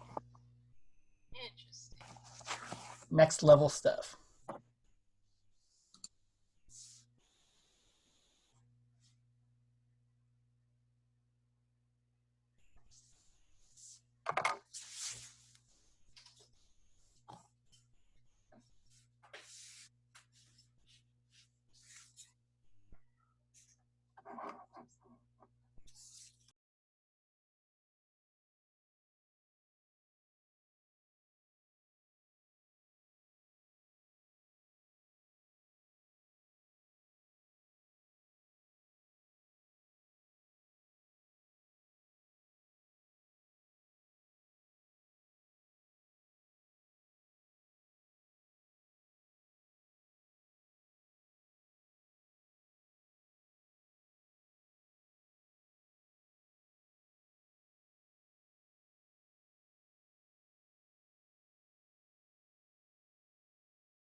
Okay, so we finished chapter 1. And now what we're going to do is just keep rolling into chapter 2. However, because we're playing in Kraching, we're going to read a little story first. Yay! I love this part. So, and again, this is something which is different from... Can we get a backing track, some soundtrack to? Oh, yeah. Oh yeah. Heck yes. Also because the ice cream truck and my neighbor's dog are about to communicate with each other. So I'm gonna try to mute that out with some music. Yeah. So if you look in Roll20, you'll see I threw down like a sheet, which is a story. And what we'll do is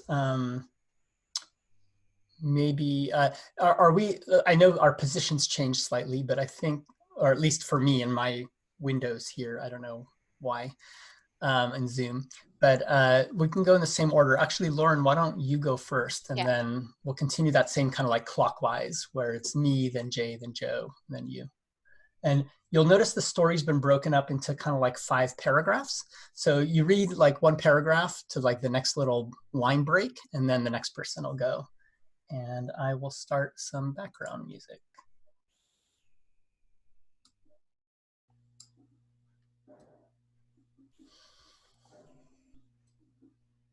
Sorry, was it me first? Yeah. Okay, sorry. I was like, first. Okay. Al the woodworker. In his first story, Al was a woodcutter. He lives a simple life. He takes that as he needs from the forest to kindle, to build, to carve. Even in that time, the forest of the valley is sacred, full of spirits. Its trees grow well and strong. The king in the east hears of their strength and wishes such timber for his fleet of ships. Soldiers come with felling axes. There is great fire, a great cutting. The valley is cleared, sap spilled, civets splattered, and the spirits cry out for help. Al replies, "Oh, spirits, don't worry. I know a way." Do you want me to continue a little bit? Yeah. Okay. That night, the king's soldiers play drums. Al steals into their camp. With his chisel and mallet, he begins his work. As the soldiers drum, he carves.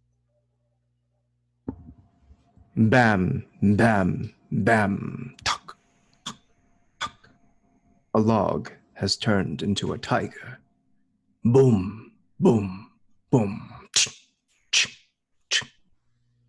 A bolt has become a leopard. Bum, bum, bum. Tuck, tuck, tuck. The branches are fishing cats. Al works fast. Al works well. When Al is done, his carvings jump away. Some run. Some lunge at the drunken soldiers to turn them into prey. This is Al's first story, how he saved the valley and why the forest is full of cats. Mm.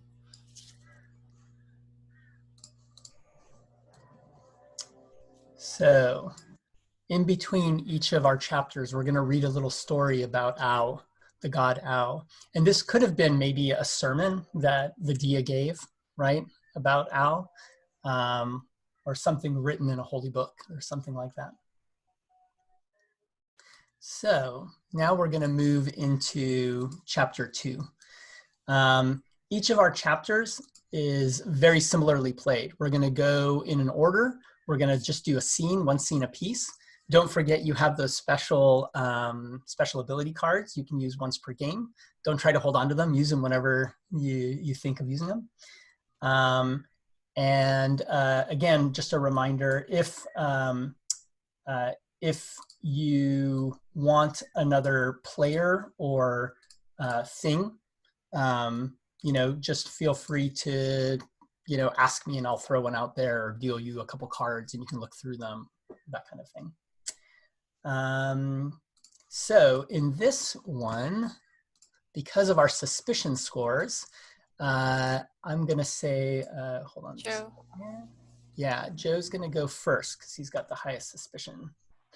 So let me grab these cards and deal them to Joe.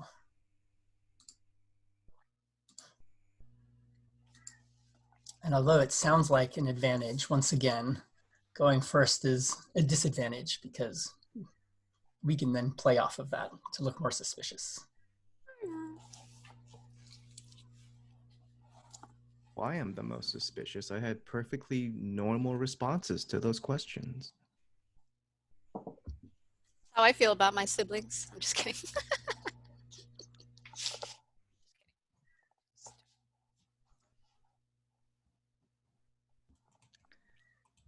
I think this genre is like one of my favorite genres, like this kind of clue murder mystery type of deal. I got to play 2 different murder mystery games with like on the Gauntlet, like over a year ago with a couple of folks, and one was what was it, Murder, Lies, and Alibis or something like that. And that one was, I think, my favorite, but of those 2. But this one is, I just feel like it's the most elegant. It's ready. Version. Yeah. Easiest to roleplay.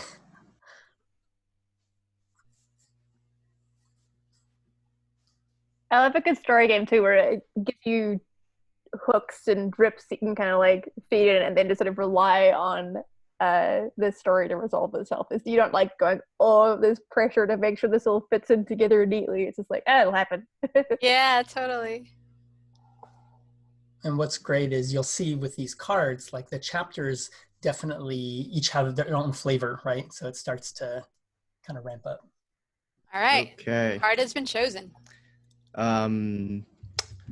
Your character publicly visits the site where the body was found. Why do you need to go there? Does it bother you that people are watching? So it says publicly, but I think we've established that the body was found in the Diaz mansion in the study. So I'm thinking there's going to be, it's been cordoned off. It's now a crime scene, but I make it a point that, you know, this is my brother. This is I'm family, and I demand to see the last known location of my brother's remains to pay my final respects. And if anyone would like to be in this scene, do feel free to chime in and join in. But whenever you feel like jumping in, just interrupt me. But this is going to look like Wati, still in the mask, refusing to take it off, refusing to be respectful of the gravity of the situation, kind of just in the study, wearing his theater mask, just silently casting his gaze on the seat where his brother was sitting.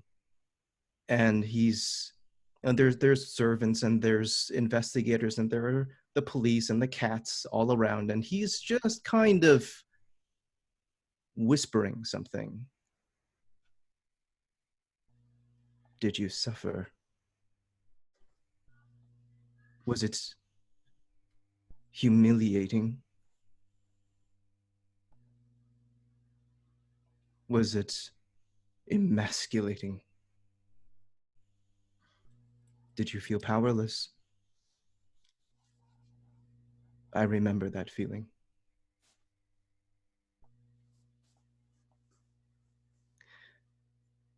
And he says this like in full view of everybody in the room. And then he kind of like stiffens, and he takes a moment and he looks around. It's almost like he's been lost for a while, and then he's like, I'm late for the theater.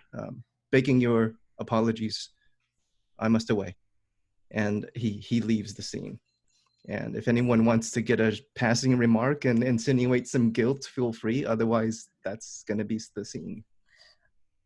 I don't think I'm going to insinuate any guilt, but I think just prior to you getting in, it was that you show up and there's, it's cordoned off, like you said, and there's, some cats around, which normally we would think maybe they're just cats, but now we're like, are they police or cats, or we don't know what, right? And I like the idea that all police are cats, but not all cats are police. totally, right? So we're not really sure what's going on, but Yeah. like right before you get to the Diaz mansion, we do see that Kartika, the Unchosen, was going up there, and a cat suddenly jumps in front of her and is like, off limits. And she's like, oh, but I just want to see and pay. And he's like, off limits. And I turn, and not 2 seconds later, you show up and just kind of stroll in. And what do you say to, like, what if they kind of approach you? What do you say to get in? I've come to pay my final respects to my brother. In times like this, blood is more important. And all the cats, I think, are just like, like even though they were initially kind of blocking your way, they just kind of like move out of the way, right? Like you part the seas and walk in. And I just turn and I'm like, Yeah.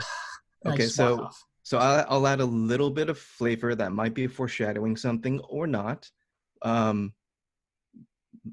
But as the cats kind of part ways, you could swear you saw at the corner of your eye Wati kind of sneer at the cats, almost like hissing back at them. There's something going on maybe with those cats and Wati, but does that mean anything? Who knows?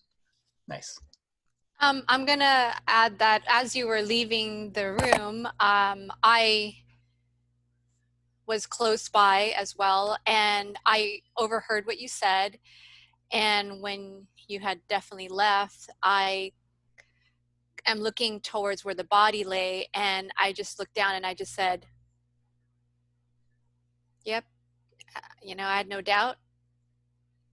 Like, I was not alone in how selfish I thought you were. You were always loved by all, but you also had a lot of enemies, that kind of thing. Sweet. All right. I have one last thing, Yeah. and it's okay. Please. Okay, Yeah, so I think like we see Wati like coming down the street, and I think brushes shoulders with Indra. I mean, we don't exchange words, but Indra sort of like looks over her shoulder while she's smoking, and then like sort of blows smoke out like toward your back, and like the end curls of like black smoke Mm. Mm. from green to black. Mm-hmm. Love Never it. gone. Cool. All right, cool. Then I will be next. And again, now we're going in order from most to least suspicious of the last. So your 8 is higher than my 8? I'm kidding. You have a 6. ¿Qué pasó? Right? Oh, no, I don't have the totals. Oh yeah, I'm looking at the totals. And you can go click on the total tab down at the bottom. Now it changed. Yeah. Okay, cool. All right, so Must beef up my... your suspicion. Yeah.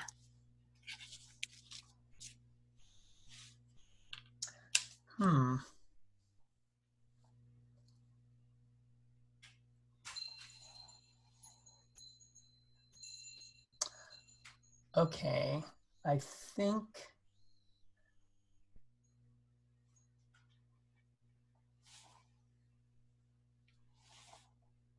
let's see, hold on.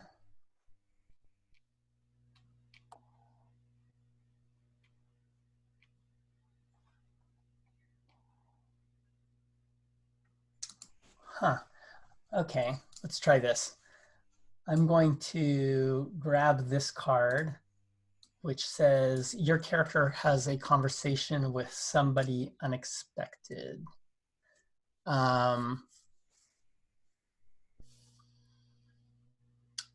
And I think let's go ahead and grab somebody from the character deck and see what we get. So here we have people.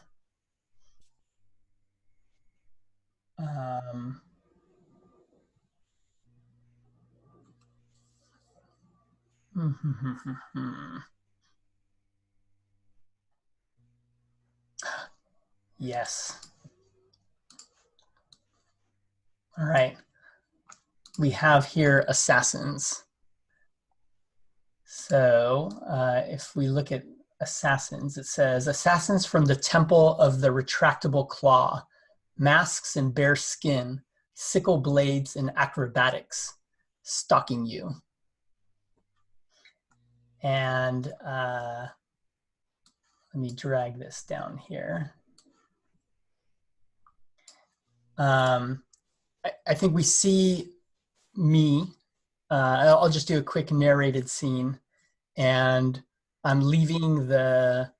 It's obvious, like you just got into the Wati. You just got into the palace, right, or the mansion, and I am leaving through a bit of the forest, and suddenly we hear. We see I look kind of like paranoid, like somebody's following me. And I keep looking back and we can see maybe a shadow in the trees. And, I'm looking back and suddenly I turn forward as I'm starting to kind of like make my pace faster and get back to town. And there's someone in front of me. And it's one of these, one of these guys in like a mask, and it's a cat mask, but, his hands and legs are kind of like darker, just like one of those cats with like the dark socks. And he goes, "Where do you think you're going so quickly? I believe you owe us something."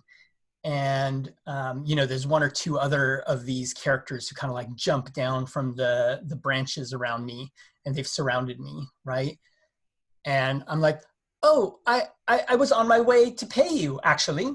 In fact," and I reach back and I have a bag of, what seems like coins at first, but maybe it's not. It sounds almost like a bag of nuts or something, but obviously like I'm paying these guys off, right? And I'm like, for a job very well done. And I hand it over, and the assassin kind of like quickly grabs the bag and looks in it and, kind of like smells it. And he's like, "I think you're a little bit short."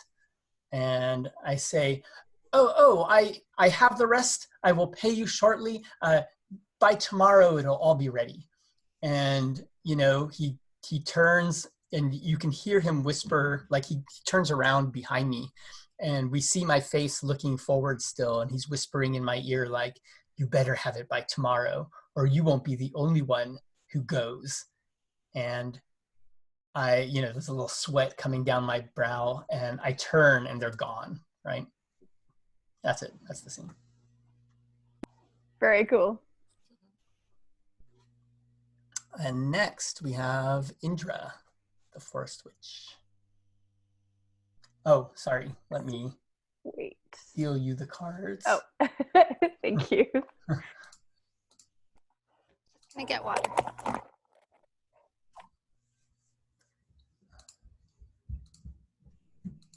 On your left should be 4. There. You should have them now. Wait. I tried to figure out a way in Roll20 to like pass the cards to the next player, and I couldn't figure that out. So I just have to keep, like recalling them and then dealing them and recalling them and I don't know. That's rough. You'd think it would have some kind of drafting mechanic, like sort of tool there, but it sucks.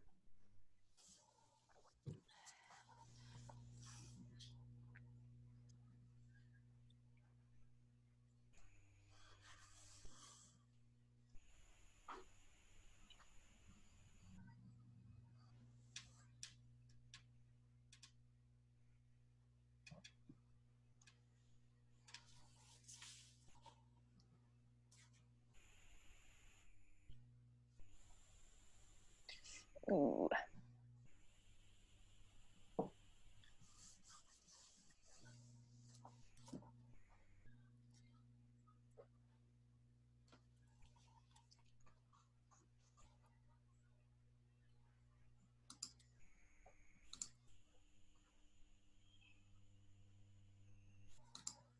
Okay, I think I know what I'm doing. I will attempt to honor the victim's memory. And I think this will just be like another vignette like scene, which is I feel odd for me. Usually I like to talk to other people, but anyway. I think like this picks up from where we last saw Indra as she like sort of shoulder checked Wati as she's heading towards like the meditation room. And I think we see her come to a stop like outside the mansion door, and they're like the people's like, oh no, like you can't come in here. And I think she takes one last drag on her cigarette and kind of like blows a plume into the face of the people like at the front of the mansion. And then she sort of lets the cigarette drop to like the ground, and she stubs it out with her toe. We kind of like cut back to her face as like the last of the green smoke fades away. And she says, a great tragedy has struck these premises and our great dear. And in order for balance to be restored to the sacred place, the forest must have the opportunity to say its rights. And then I think she fixes him with like that kind of glower where like you would have to be very bold to dare challenge like the forest witch, and they humbly like very like sort of heads down sort of step aside. And I think she kind of walks in with this air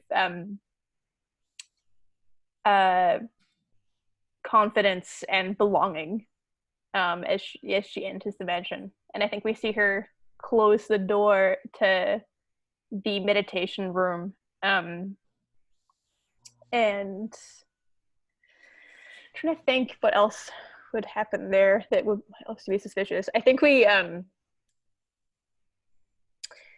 I think we just hear like a very loud thunk or thud from the perspective of like the two people who are stationed outside of the mansion.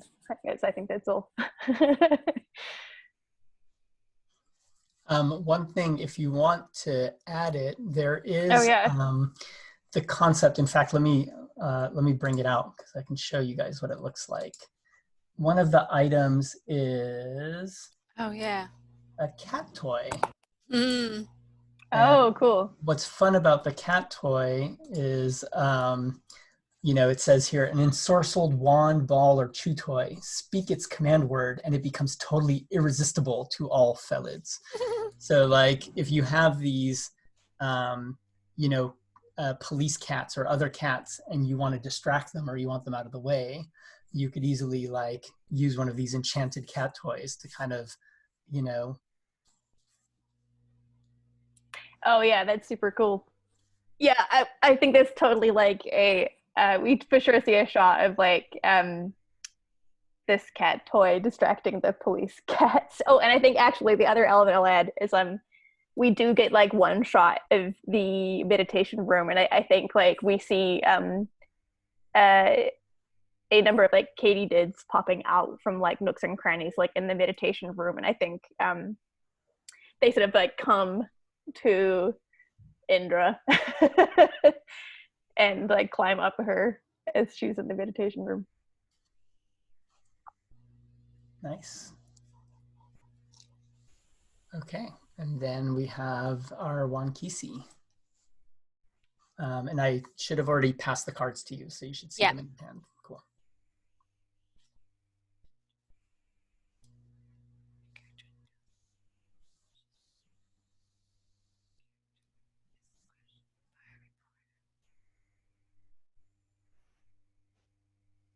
And by the way, if anybody, Lauren, I noticed when you were saying like, oh, I'm going to do another like vignette type scene. Like I personally love those scenes in this game. So like, I find that, especially because we had such a good, Joe gave us his scene where he let us all kind of come in and play in it. And so like having a couple of short scenes after that can sometimes work. So basically whatever you guys feel like, if you're doing a role-playing scene or narrative scene, just do them.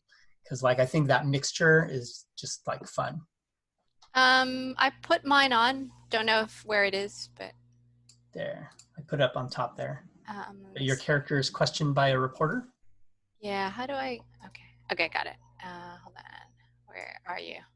Yes, my character is questioned by a reporter. Yeah, I'm gonna. It's gonna be a flashback scene, and I think it will also. I'll just narrate it. I think this scene provides. You just get to know a little bit about the relationship of Dia and my character. So basically, yeah, a reporter maybe like recently came to me and said, oh, we want to do a piece, to celebrate, the fact that our revered Dia has done so much for us. Love to get a few quotes from you and maybe let us know, like, how did you guys meet? That kind of thing. And by the way, is this Utan, the Kraching historian, as the no, not necessarily. I saw that too. I saw that card. If you want to, you can. But maybe he works for Utan, and it's one of those like, so anyway. But so Wankisi at this point, just hearing that, like, oh, another reason to celebrate Dia, like immediately inside Wankisi, she feels like this kind of like anger kind of rising. But, I think she does very well in keeping that, the veneer of like calm and very, diplomatic. And so, she just begins to say that, we were childhood friends. We've known each other since we were young. And the family, both our families came together a lot. We played a lot, and we even went to school together.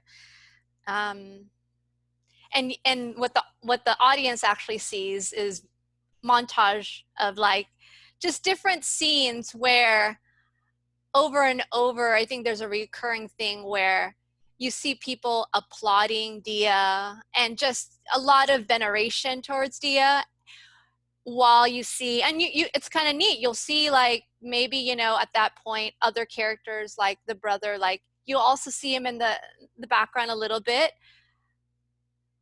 but like kind of spotlighting Wankisi, you do see, like just like they did a play, like one scene is a play, and Wankisi had written it, and had done most of the work, but it was Dia who acted it. And so like you'll see everybody's like clapping and giving flowers to them, but like not necessarily Wankisi. So like just different scenes, as Dia became Dia, that veneration only grew. And yet you find out, right, like you see in that montage, even maybe a quick scene where Dia actually leans a lot on Wankisi. They're very private. They're like, they keep things very, I don't know, just things running, right? While you see Dia more like looking, like doing a lot of the social stuff, Wankisi is the one kind of like behind the scenes, keeping, the town running. So, and so you return back to the scene where the reporter and Wankisi, so it's almost like he had a reverie, feeling the anger and all that stuff. And then, but what comes out to the reporter is, yes, he was great. Very loved by all. And, and the reporter said, by you, of course, right? And instead of answering it, Wankisi says, of course. Don't you love, didn't you love him? So kind of just redirecting and not really answering it directly. And I think I'll end it there. Nice. All right, cool. I think, so we've all done our scene. So now we're going to do the quick summaries, and then we're going to do our voting again. So starting with Joe. Wati invites himself back into the mansion, and he says, this is a time of family grief and blood is more important. I should be allowed to see the last resting space of my brother. And he walks into the study, and he says the same things over to the spot where they found the body. Did you suffer? Did you feel powerless? Did you feel emasculated? And I'm gonna, now that we're in montage mode, I think there are a lot of cats always everywhere, especially here at the mansion. I think Adia had always had this fondness for cats, and I think in some ways he was very cat-like. He's very mercurial, dreamy. He's very, just like a cat person. And Wati seems to have a problem with cats. So I'll throw that in there. That's now part of this. World. And as he's recounting his final words to his brother's last resting space, I think he at some point notices all the cats, and he's like, it's like a cut to cat eyes and cut back to the mask just staring back, and then cut to more cat eyes and cut back to the mask. So there's something there that I'm gonna leave floating, but I think the takeaway is there's definitely something going on about wanting him to suffer and wanting him to feel emasculated when he was dying. With Kartika, we see she doesn't get in like you, and then she's heading back to town and gets surrounded by some assassins from the Temple of the Retractable Claw, and they kind of threaten her for payment, and she is able to pay them partly for some job, and they say if she doesn't pay the rest, she might end up like the other one, with some threatening gesture. Indra? And yeah, we see Indra kind of force her, she shoulder checks Wati, and we see her force her way into the meditation chamber, where she calls upon Katydids to return to her. Nice. And Wankisi is visited by a reporter before the murder and everything, just to kind of talk about Dia in good light. And you just learn that they were childhood friends, and from the very beginning, Wankisi has felt that there's a competitive conflict there, but also a frustration, I think, on Wankisi's that it's similar to Katrika, that they're like hardworking, they're the ones doing the job, but that Dia plays, and they're the ones who are loved and embraced. Awesome. All right, so everyone vote.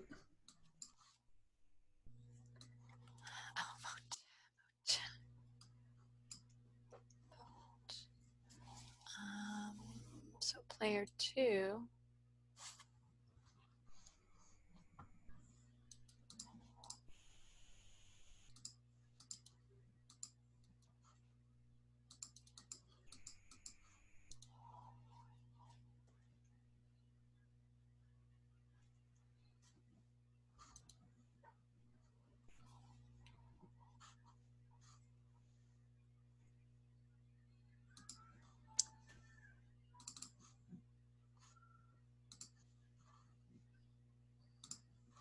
Forgot to share the screen that whole time.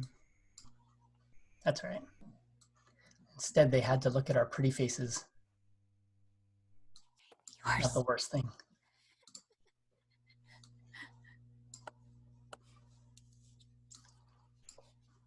All right, has everyone voted? I have. Yep. Okay, then I will put our results out there on the board. So, this last scene, it looks like both Kartika and Wati have been the most suspicious. I did ask Corinne, how do they adjudicate ties? And I'm not sure that that's completely decided. as far as like the final version of the game. But the way we'll do it is we'll look at the total score. So right now, because Wati is like the total score is higher, he'll be kind of like the first player, right? It's not Wati, it's the mask. I'm telling you. Okay. Then the mask can go first. Okay. Sweet. But before we go to our next chapter, are we ready to hear another story? Yes. Yes, please. Heck yeah. So let's do that. And music as well. Oh, yeah. So let's see here, our stories. Oops.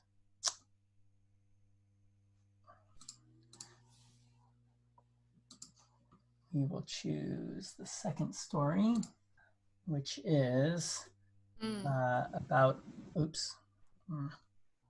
School. How the Suitor.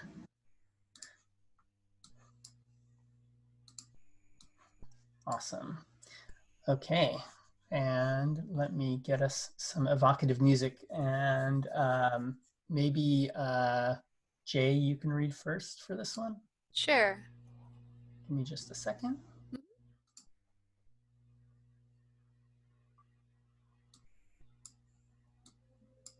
Okay, go for it. Ao the Suitor. In his 21st story, Ao is god of the valley. He's cruel, treating his people as playthings to kill or abuse as he pleases. In that time, there is a carver called Dia. She is long of hair with dancing fingers. As soon as Ao sees her, he is besotted. Offer yourself to me, girl, Ao says. I forgot the order, is it me? Dia replies, it'll be me and then Joe and Lauren, I think. I don't know. Dia replies, oh, great God, Ao, I am nobody next to my friend. She is a very great beauty. Also, she is your biggest fan. Ao is flattered. Bring her to me then, says he. Clever Dia works through the night. Ketok, ketok, ketok. From a log, she sculpts a tigress, long of tail, with shining flanks. She presents her tigress to all the next day. Ao is besotted. Immediately, he bites the tigress's neck and mounts it. But Dia has laid a trap. Her wooden tigress is a size too small. Ao, engorged by desire, finds himself hopelessly caught. Oh, great God, Ao, Dia says, now I have snared you. You must grant me my wish. I wish that you stop being cruel, stop abusing as you please. Ao hurriedly nods, agreeing in too much pain to resist.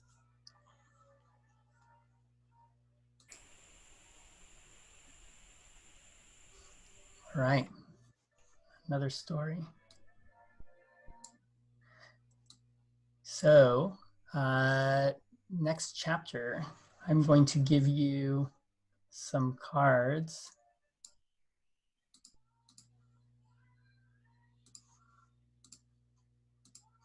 And Joe, you're going to go first. Okay, I shall try. Oops.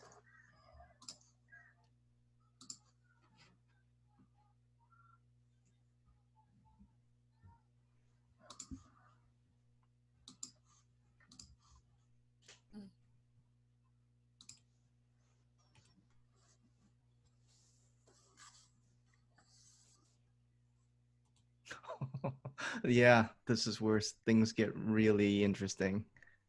Oh man, okay.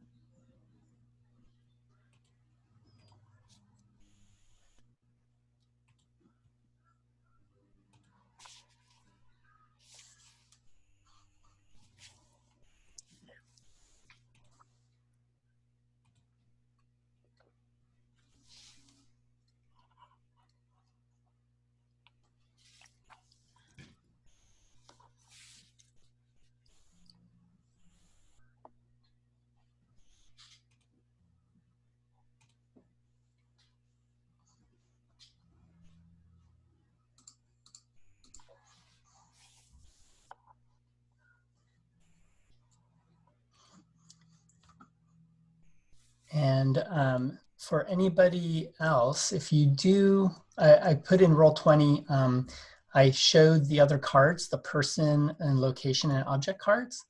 And I Oh, think if got it. you highlight over them and click the choose button, you can can see? actually go in, yeah, and look at them and click on them Oh, and read cool. them and stuff.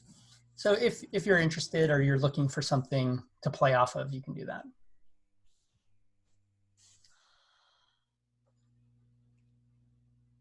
It is a little funky though. They don't show you all the decks because there's too many of them that are shown right now. So you have to kind of like scroll up and down to see in that little weird window that it has over there. For me, my issue is how do I see the Roll20 screen? Like it's cutting off. I can only see person and like the like oh, okay. They so use a thingamajig. there's a scroll bar there. So when you Okay. walk, like when you move your mouse there, you can go up and down. I see it. Okay, Yeah. cool. It's weird.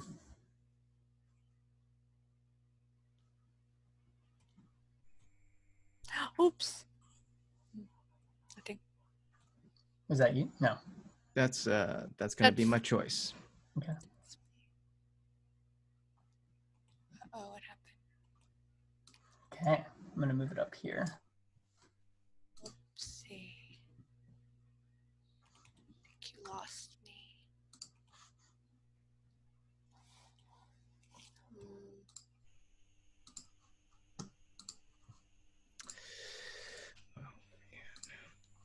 Okay, there. Okay.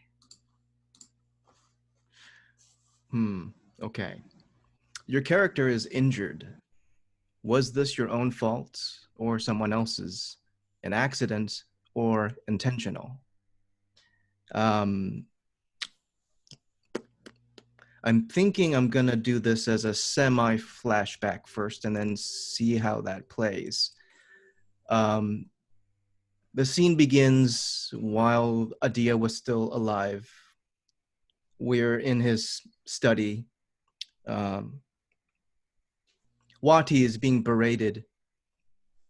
Adia is making it known that he doesn't like the way that a certain character is being portrayed at the local theater. And this is Wati with the mask, right? Wati with the mask. Yeah, Wati is the brother. The brother. Yes. And in a fit of rage, as the discussion gets heated, Adia grabs the mask unceremoniously, tears it off of Wati's face and flings it across the floor. And then as it skids, the camera kind of does a pull away and a blur out of Wati having a fight with his brother, and pans over to the mask. And we see that, as the mask skid across the floor, there were scratches that were, left on the face of the mask. And then some cats start to, swat it and surround it. And one of the cats begins to claw and scratch like a post upon the interior of the mask. Are they hissing at it? Is it like... Oh, yeah. They're hissing at it, and one of them has begun to mark it as its own and relieve itself upon it. And this was the most emasculating, most powerless feeling that I've ever felt. And so long as I'm upon the body of Wati, I will make it known that this is not how I'm to be treated. And I will make them pay, starting with the master of these felines. I swear it. Nice. And I kind of like that, like one way that we can see that it's the mask saying that. Like it's almost like that happens to the mask, and we hear Wati suddenly be very apologetic to the Dia. But and then like grab the mask and leave, and as soon as he puts it on, we hear the voice change and we hear that come out, right? Yep. Oh yeah, that's exactly what happens. Yeah, that's good. All right, cool. Oh, my turn. Let's see. And then after me, it'll be Indra and then Wankisi.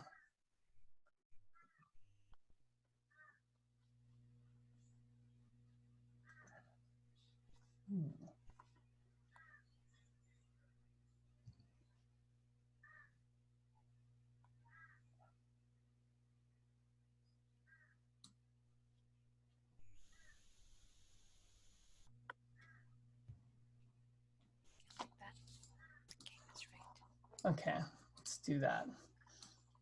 I'm gonna play, your character has something stolen from them. And while I'm doing that, let me go ahead and deal these cards out to Indra. Okay. I think it's very simple. This is actually a continuation of the last scene where I'm threatened. Yeah, with like, I need to pay off, the assassins, right? And I go back to my room and we see me kind of like, digging under my bed. There's like a little box that I pull out and I open, and there's like a lot of stuff in there, like obviously like trinkets and a bolt of cloth and some other like nice looking things. And we see I'm looking for something. Actually, as I'm getting stuff out of there, we also see there's one charred bead, right?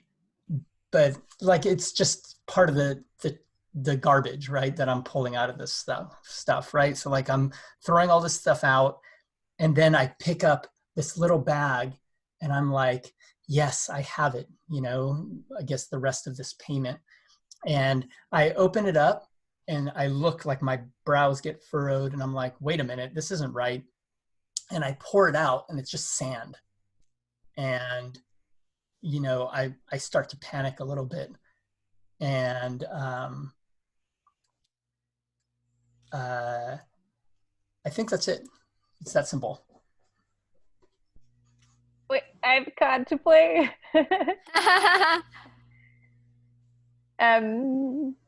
If it's okay with you, Tomes, I would like to drop this card down, which is during a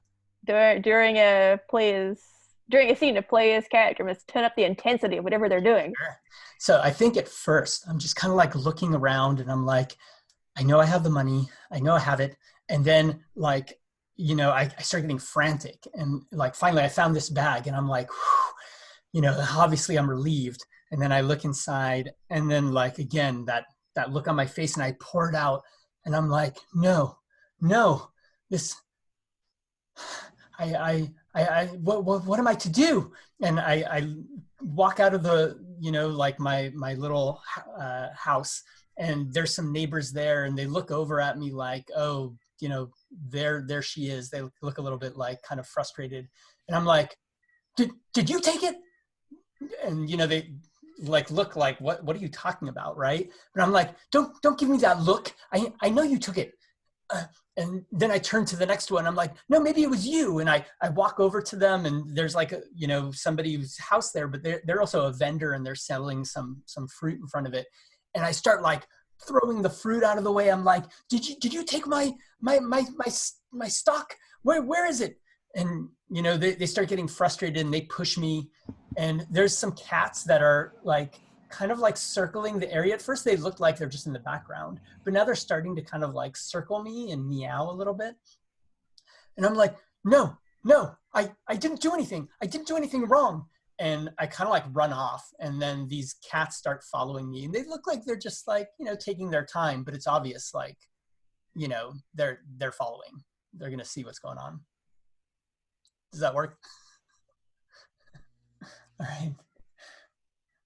So good. Thank you.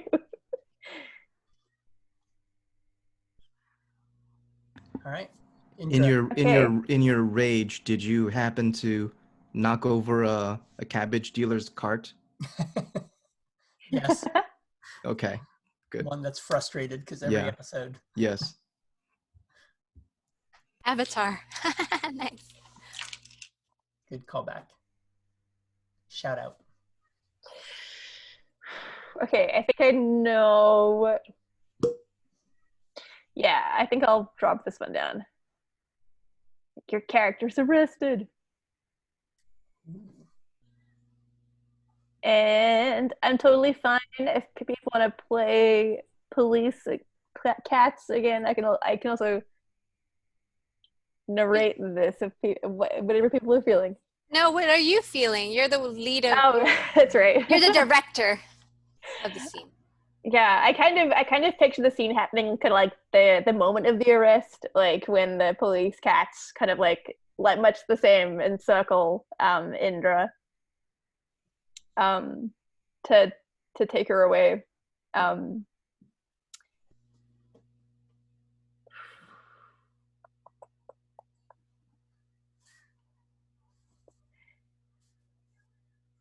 Yeah. Trying to think what the smoking gun may have been, like enough evidence to warrant some kind of arrest or questioning. Ooh, maybe they found a katydid's body. Oh yeah, that's super great. Yeah. Or on the body, or like in the pocket Yeah. of the Dia, or Oh yeah, or inside his cheek or something like that. Like they do the autopsy and sort of open mouth. Yeah. Oh, it's a katydid in here. Yeah, totally. That's super cool. I could play one of the forensics Oh heck yeah! officer. is the forensic like a cat walking up and just dropping a katydid on the ground or something? No, I actually didn't see that, but maybe you could do it too. No, I just saw me having a bag and just zipping up the evidence and bringing that to the crime scene and to you, like kind of like, but it's up to you what you want to do. Like if you want us to come or. I think there's like this whole group of cats around you now all of a sudden, and they're all meowing. Like we don't hear them accusing you like in a language we understand, but it's just like this meow, meow, meow. And it's just like a ton of them around you. And of course one has dropped this forensic bag. So like it's kind of obvious what's going on. And I think like Indra bends down a little bit to pick up the bag and then inspects it. And then I think just sort of like dismisses it and like sort of doesn't throw it to the ground, but so like just lets it drop and says like, I see, so I'm supposed to be responsible for every critter in the forest. Is that how it is? Well, yeah, sorry. Well, yes, this is your specialty. This is who you're about. And it seems to have special markings that we noticed that your body has. So we've studied it carefully, and I think we're going to need to bring you in for just questioning, that's all.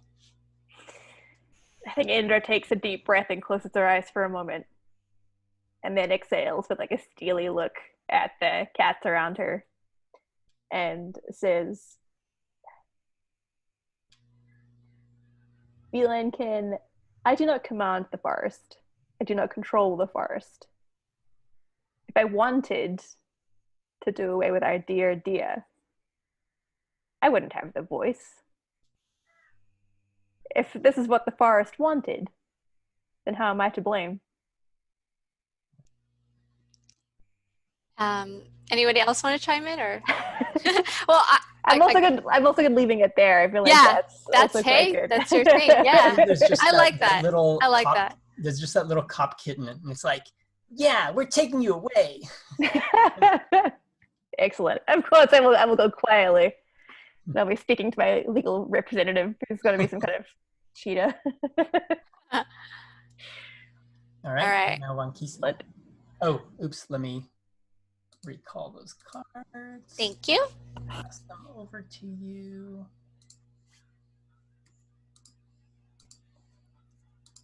There you go. All right. Awesome.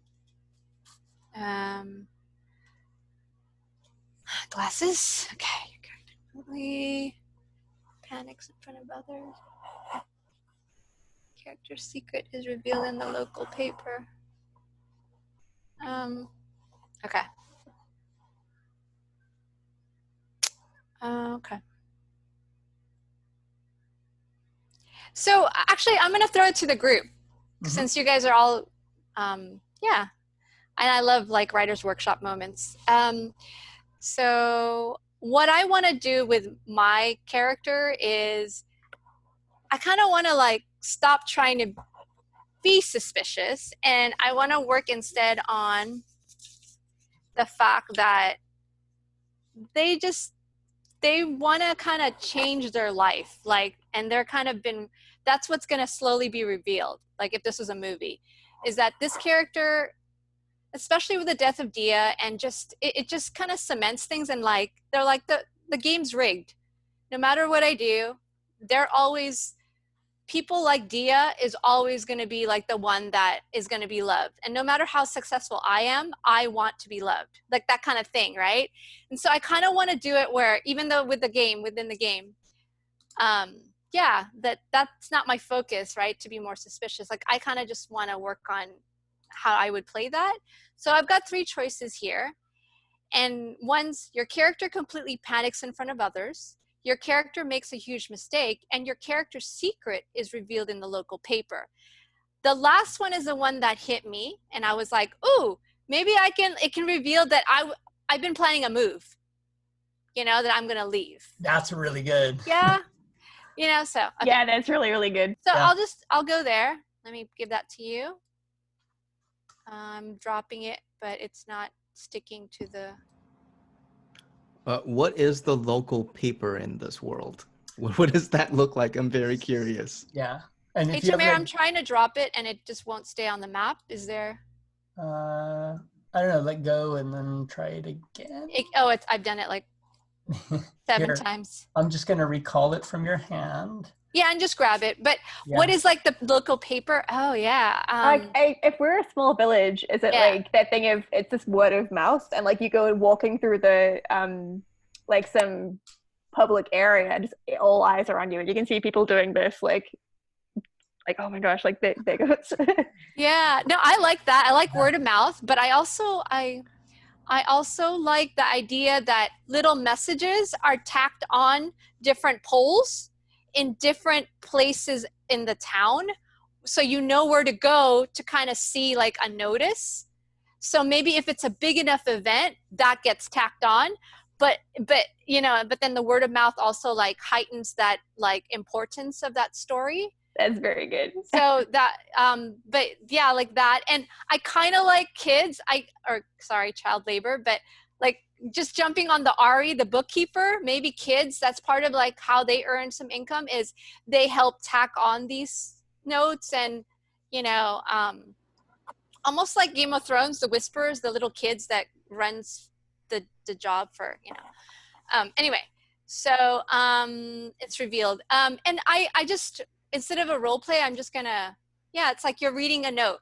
Like maybe you guys as the different characters, you hear a hubbub all around, and there's like whisperings, and we're back in the main center of the town where the statue is. The top of the note, so we see those notes all over town, but there's one on the statue itself, or like on a pole next to the statue, right?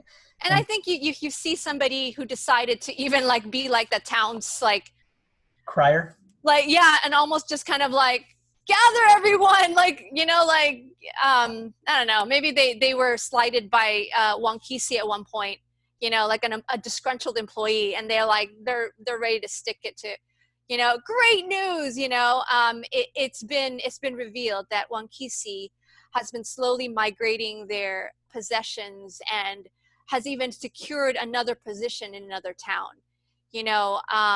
and at the same time that they were slighted, like you just hear people kind of going like, how could they, like at a time like this when our leader has left, like, like where's the loyalty? And so you just kind of see people upset. But going back to the scene to Wankisi, you just kind of, I think they're in a room in the mansion that overlooks the statue, and they kind of see the hubbub.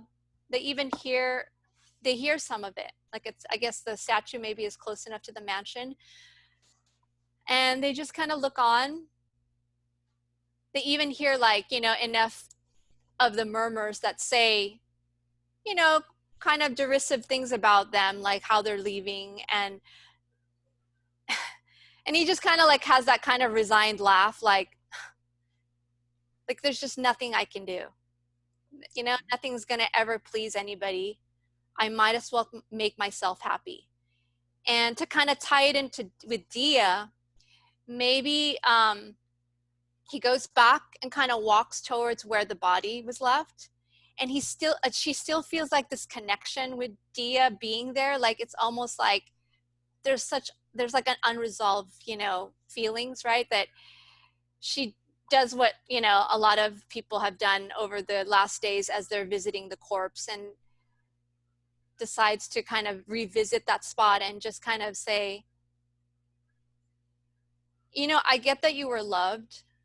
I get the reasons why people loved you. But what I think frustrated me was that you never turned to me in all those moments and gave me the credit, or even offered and decided to share that credit.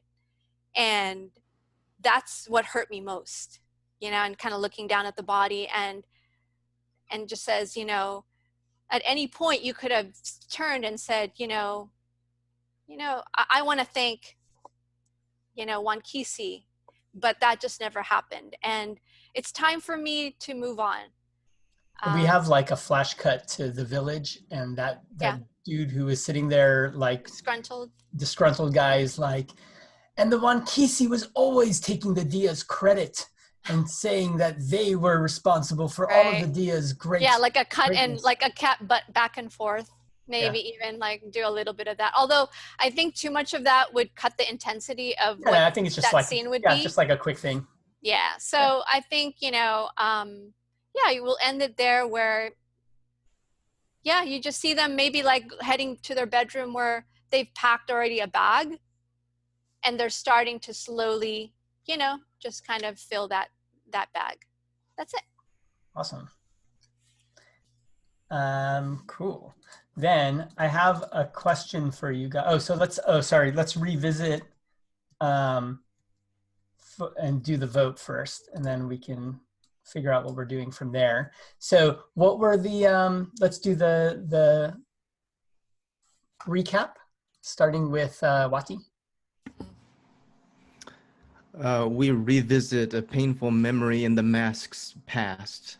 And I think this is like, the audience has been in on it, but like now is like the reveal that this isn't Wati's story. This is the story of the mask on his face. And we see the mask being unceremoniously ripped from Wati, thrown across the floor. The cats claw at it, pee on it, and the mask, swears this vow of vengeance. It's like, this is not how I'm to be treated. How dare you do that to me? I'm going to make you feel what I feel. I vow this. And we see Wati without the mask being very apologetic to his brother, and Wati without the mask kind of supplicates and says, the only reason why I'm making such a mockery of you on the stage is so they don't do it to you in person. I'd rather they do it to me where I can control the story. I'm trying to do this for you. And they like make amends, and there's this. But meanwhile, the mask has made up its decision to take revenge. And the moment the mask goes right back on Wati's face, he becomes a different being. And we cut away from there. Nice. With Kartika, we see her back at her place after her meeting with the assassins, and she's looking for her money. We do see one suspicious charred bead that comes out of, her chest of treasures, but she finds no money. Somebody's taken it, and she basically has a freak out and runs around blaming everybody and kind of going to town. And we also see Indra's arrest, wherein we find a katydid inside on the Dia's person, and Indra, I guess, tries to shift blame onto the forest itself rather than herself as an agent of the forest. As for Juan Kisi, you just hear news that they are about to change employment and leave the town, and the village is all above about, all in a huff about the news. feeling like they're being abandoned. At the same time, they didn't really like Wankisi, so. All right, and then let's go ahead and vote.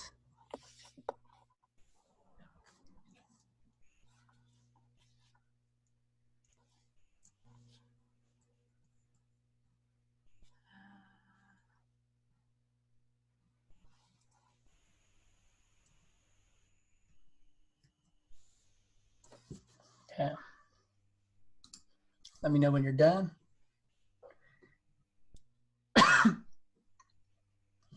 I'm good. Good. All right. So it looks like right now Indra was looking the most suspicious. And then we have Kartika and Wankisi, although in this case, Kartika will be more suspicious because of the total score. And then finally, Wati / Mask. Cool. So what we would normally do next, but I'm going to do a check-in first, is there's another story we can read. And then normally there's a chapter 4 where we have one last set of scenes. And then finally, we figure out who the murderer is and what the endings look like and do an epilogue. We are running up on our time though. Do we want to just do like a story and then do the murder epilogues type stuff? How are we doing? And yeah. Hey, Nose, are you doing okay? All right, Lauren, she said she's doing. Okay. How are you doing with time, Lauren? I could do like another half hour, maybe. I think that's good. Yeah, that would need to include either and then maybe a very short debrief, or that would have to include debrief. But I'm getting kind of hungry, so like half an hour is Are you guys cool to kind of like, so we'll kind of skip out on chapter 4, but we can kind of do the wrap up and ending and all that stuff. Let's do one more story because that'll just take a minute or two, and then we'll go into and see what it looks like to do the end bit, the voting, bit. So let me get. Hold on just a second. Here's our stories.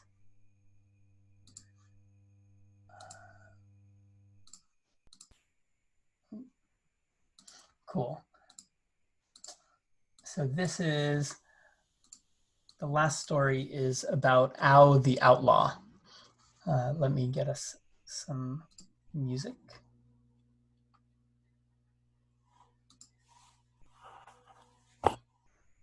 And in this one, what I'll do, Joe, why don't you go ahead and start, and we'll do Joe, then Lauren, Jay, and then me.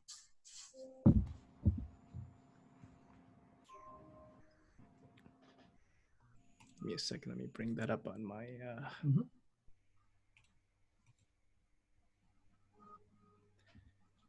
In her 11th story, Ao is a traveler, riding, running, racing the wind, resolved to see the corners of creation. In that time, she falls in with a bandit. His name is Wankisi. Broad of chest, very bold-voiced. "Come with me," he says, hand outstretched. What can Ao do? She swoons. There are 100 capes, treasure ships to rob, gems to steal from high altars, ladies to bed, and lords to evade. A trail of carnage across land and sea, until they are finally caught. Is it? Okay. In the dungeon, Wankisi goes to one knee. Torchlight bounces off his liquid eyes. "Oh, Ao, darling, we are about to be executed. I know you have magic to change your shape. You can escape. What about me?" Wankisi will become a kitten. He will slip through the bars of their cell. Then he will become human again. He will stretch his arm back through the bar, returning Ao's ability so she may change too. That is their plan.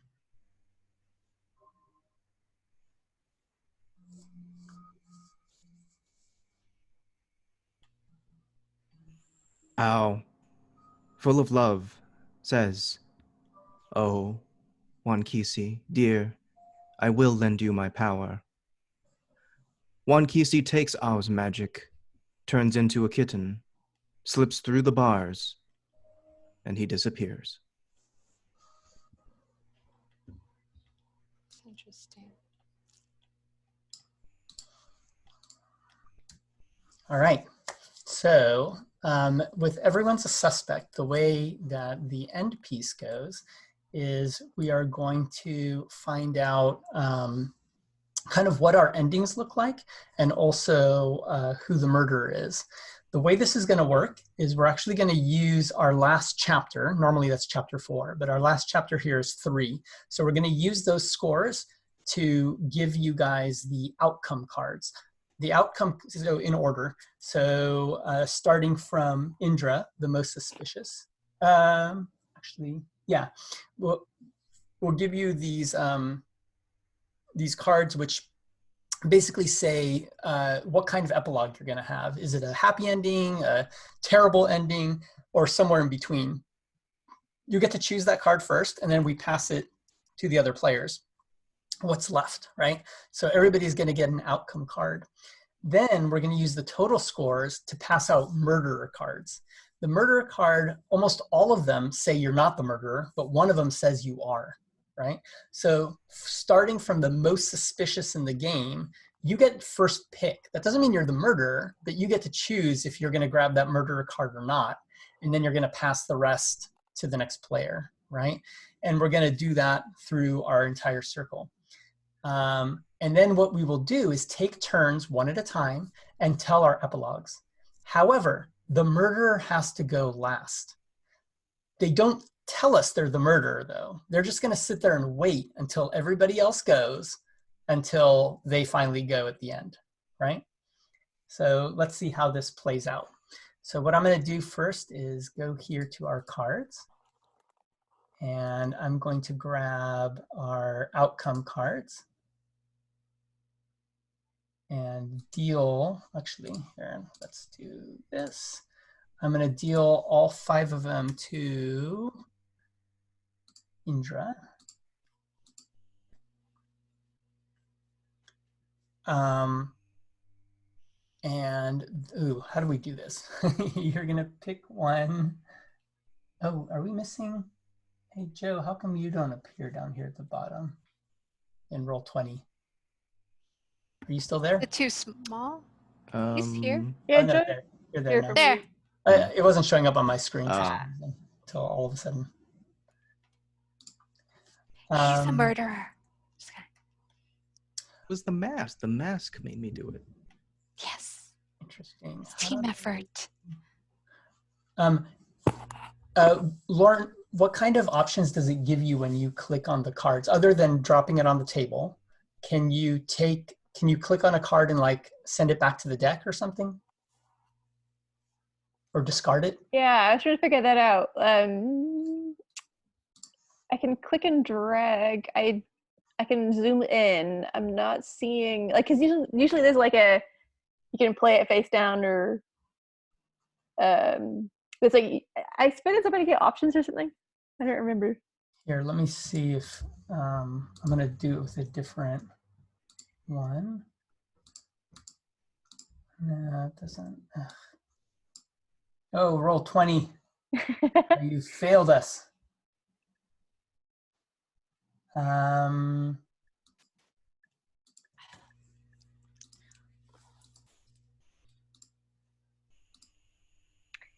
I don't know if there's an easy way to do this. What I might do, I know what we'll do. Let's see. I'm going to recall these cards. Hold on. And forget about that. And then I'm going to send you, so in our chat, where's our chat window? There we go.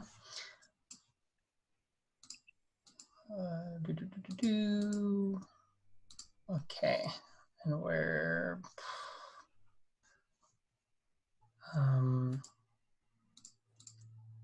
hold on just a second. Let me get this text. So what I'm going to do is I'm going to send you a private message with all 5 of the outcome cards. Mm-hmm. Hold on a second here.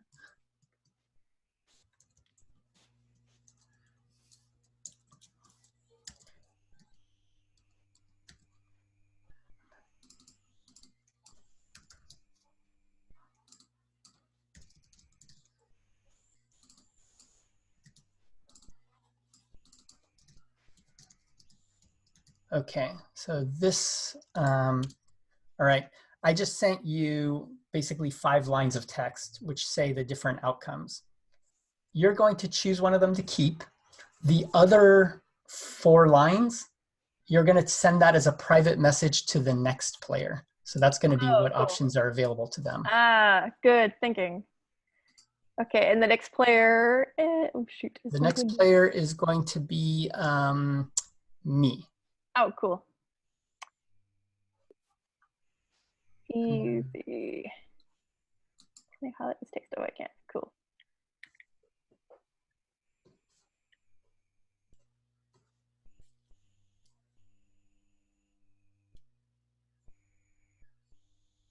This all makes for good radio, right, guys? Heck yeah. Okay, I'm good. I'm sending you them now privately, Tom. So hopefully this works. Okay, got it. So I have 4 options available to me. I'm going to choose one of them for myself. And I'm going to send the rest of them to the next player, which will be our Wankisi. So Wankisi, I just sent you 3 lines. Okay. In the private chat in Zoom. Yeah. And so you get to choose, you'll choose one of those to keep, but the other 2 lines, you're going to pass that over to Joe, to our Wati. I just kind of remember it, right? Okay. Yeah. So I will choose. Don't tell us which choice. No, yeah. Yeah. And then so I'm just typing it to Joe. Got it. Yeah. All Just right. send him the other 2 lines. Mm-hmm. And Joe, you don't have to send it on. You just choose which one of those 2 you want. And then we'll do the same thing with the murder part, which we'll get to in a second.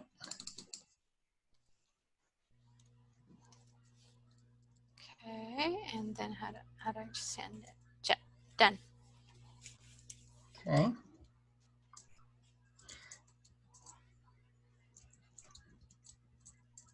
Okay, and then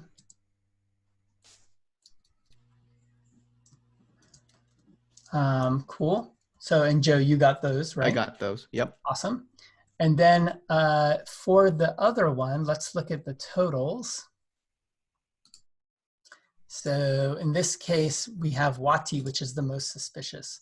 So to Joe, I'm going to send you a list of 4 lines. 3 of them say, your character is not the murderer. And 1 of them says, your character is the murderer. You're going to keep one of those, and you're going to pass the other 3 lines to the next person, which is going to be me.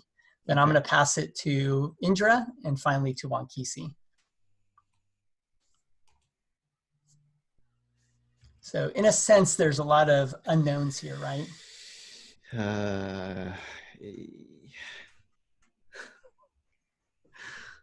Okay, this is interesting.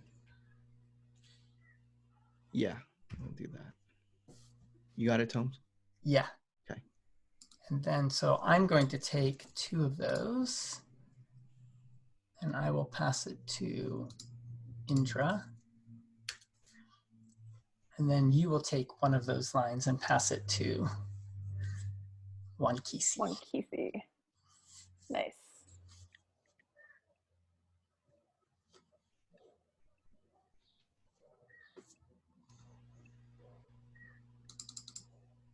Okay. There we go. Cool. All right. And so what we're going to do now is, in any order we want, anybody can go first, except for the murderer, who's going to go last. Right. In any order, we can basically give a little epilogue for our character. And that's going to include, so, look at your outcome type that you chose and whether or not you're the murderer. And Oh, right. Yeah. I got an epilogue if go for it. you're looking. So I think we see Indra at the game table in the garden, and I think it is sort of like drizzling very faintly, and you can hear the sort of very light patter of rain on like the gazebo roof. And Indra places one of the charred beads on the game table and has one of those like sort of very soft, wistful smiles as she says, "We had a good run, dear friend. The time has come to part." And I think like we see her hand like leave the sphere there, and then it sort of like rolls off of the table slowly and like bounces onto the table itself, and then bounces onto like the floor below, and then it comes to a stop like next to a katydid, as like our forest witch has to, like with the balance of like the deer and the forest witch, she of course has to sort of return to the forest, and then a new forest witch will come with a new deer. It's like a mediocre ending. Yeah, I love it. Yeah. I'll go. One Kisi will go. I did not murder. Anyway, I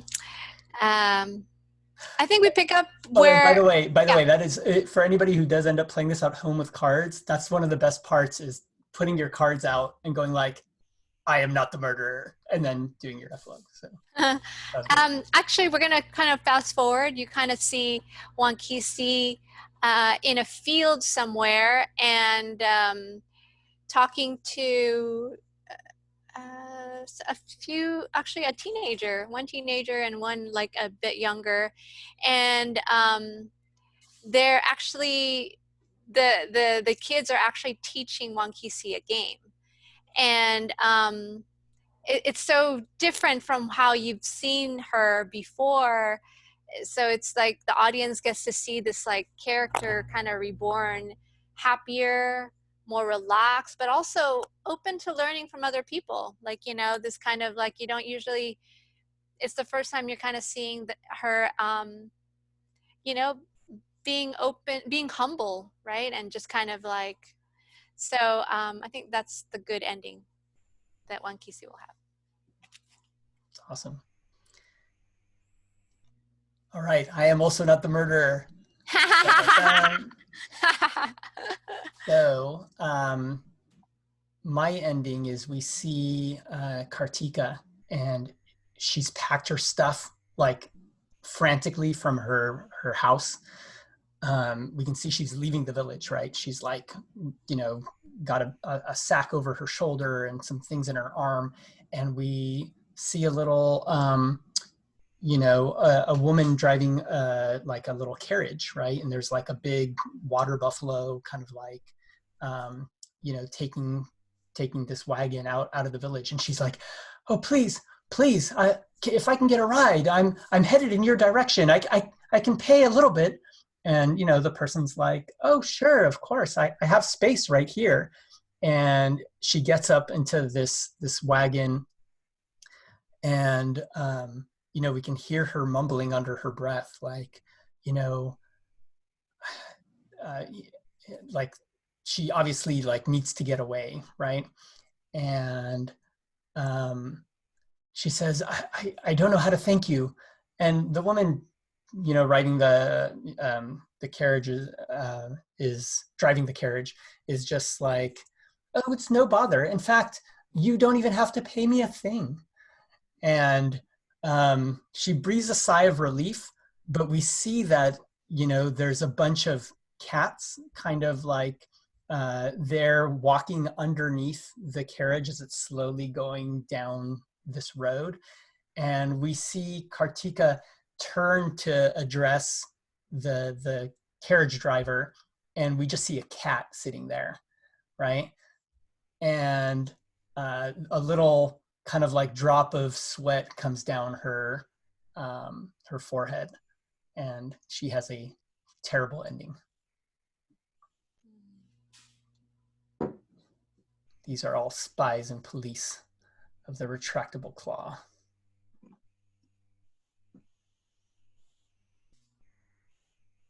So I'm the murderer. Wait, the mask or? We'll break that down. I've been trying to get this worked out in my head. I think I nailed it. Here's my story break. Nailed it. Okay. We pick up, the scene is Wati at the theater. The investigation's been going on and nobody's really come forward. The cats haven't really pinned any leads, and Wati's kind of rehearsing over his head the final performance for tonight.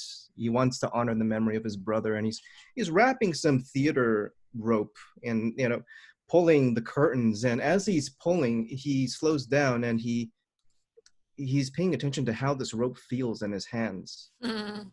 And there's a familiar tautness to it.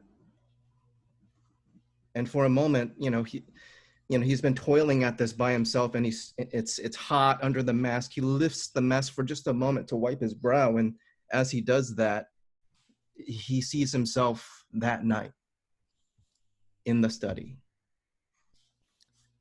His brother is dozing off in his chair, cats all around him in front of the fireplace, and we see the same rope in Wati's hands, or shall I say, the hands of the mask at this point.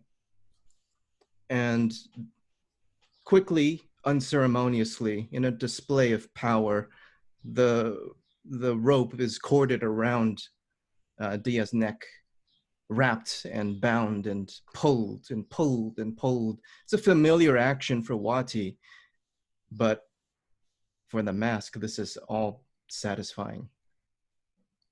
Do you feel powerless? Do you feel weak? Do you feel emasculated? Remember this feeling. It'll be your last. And at the end of the act, the rope is again just kind of uncoiled and packed away again and brought back to the theater as if nothing happened.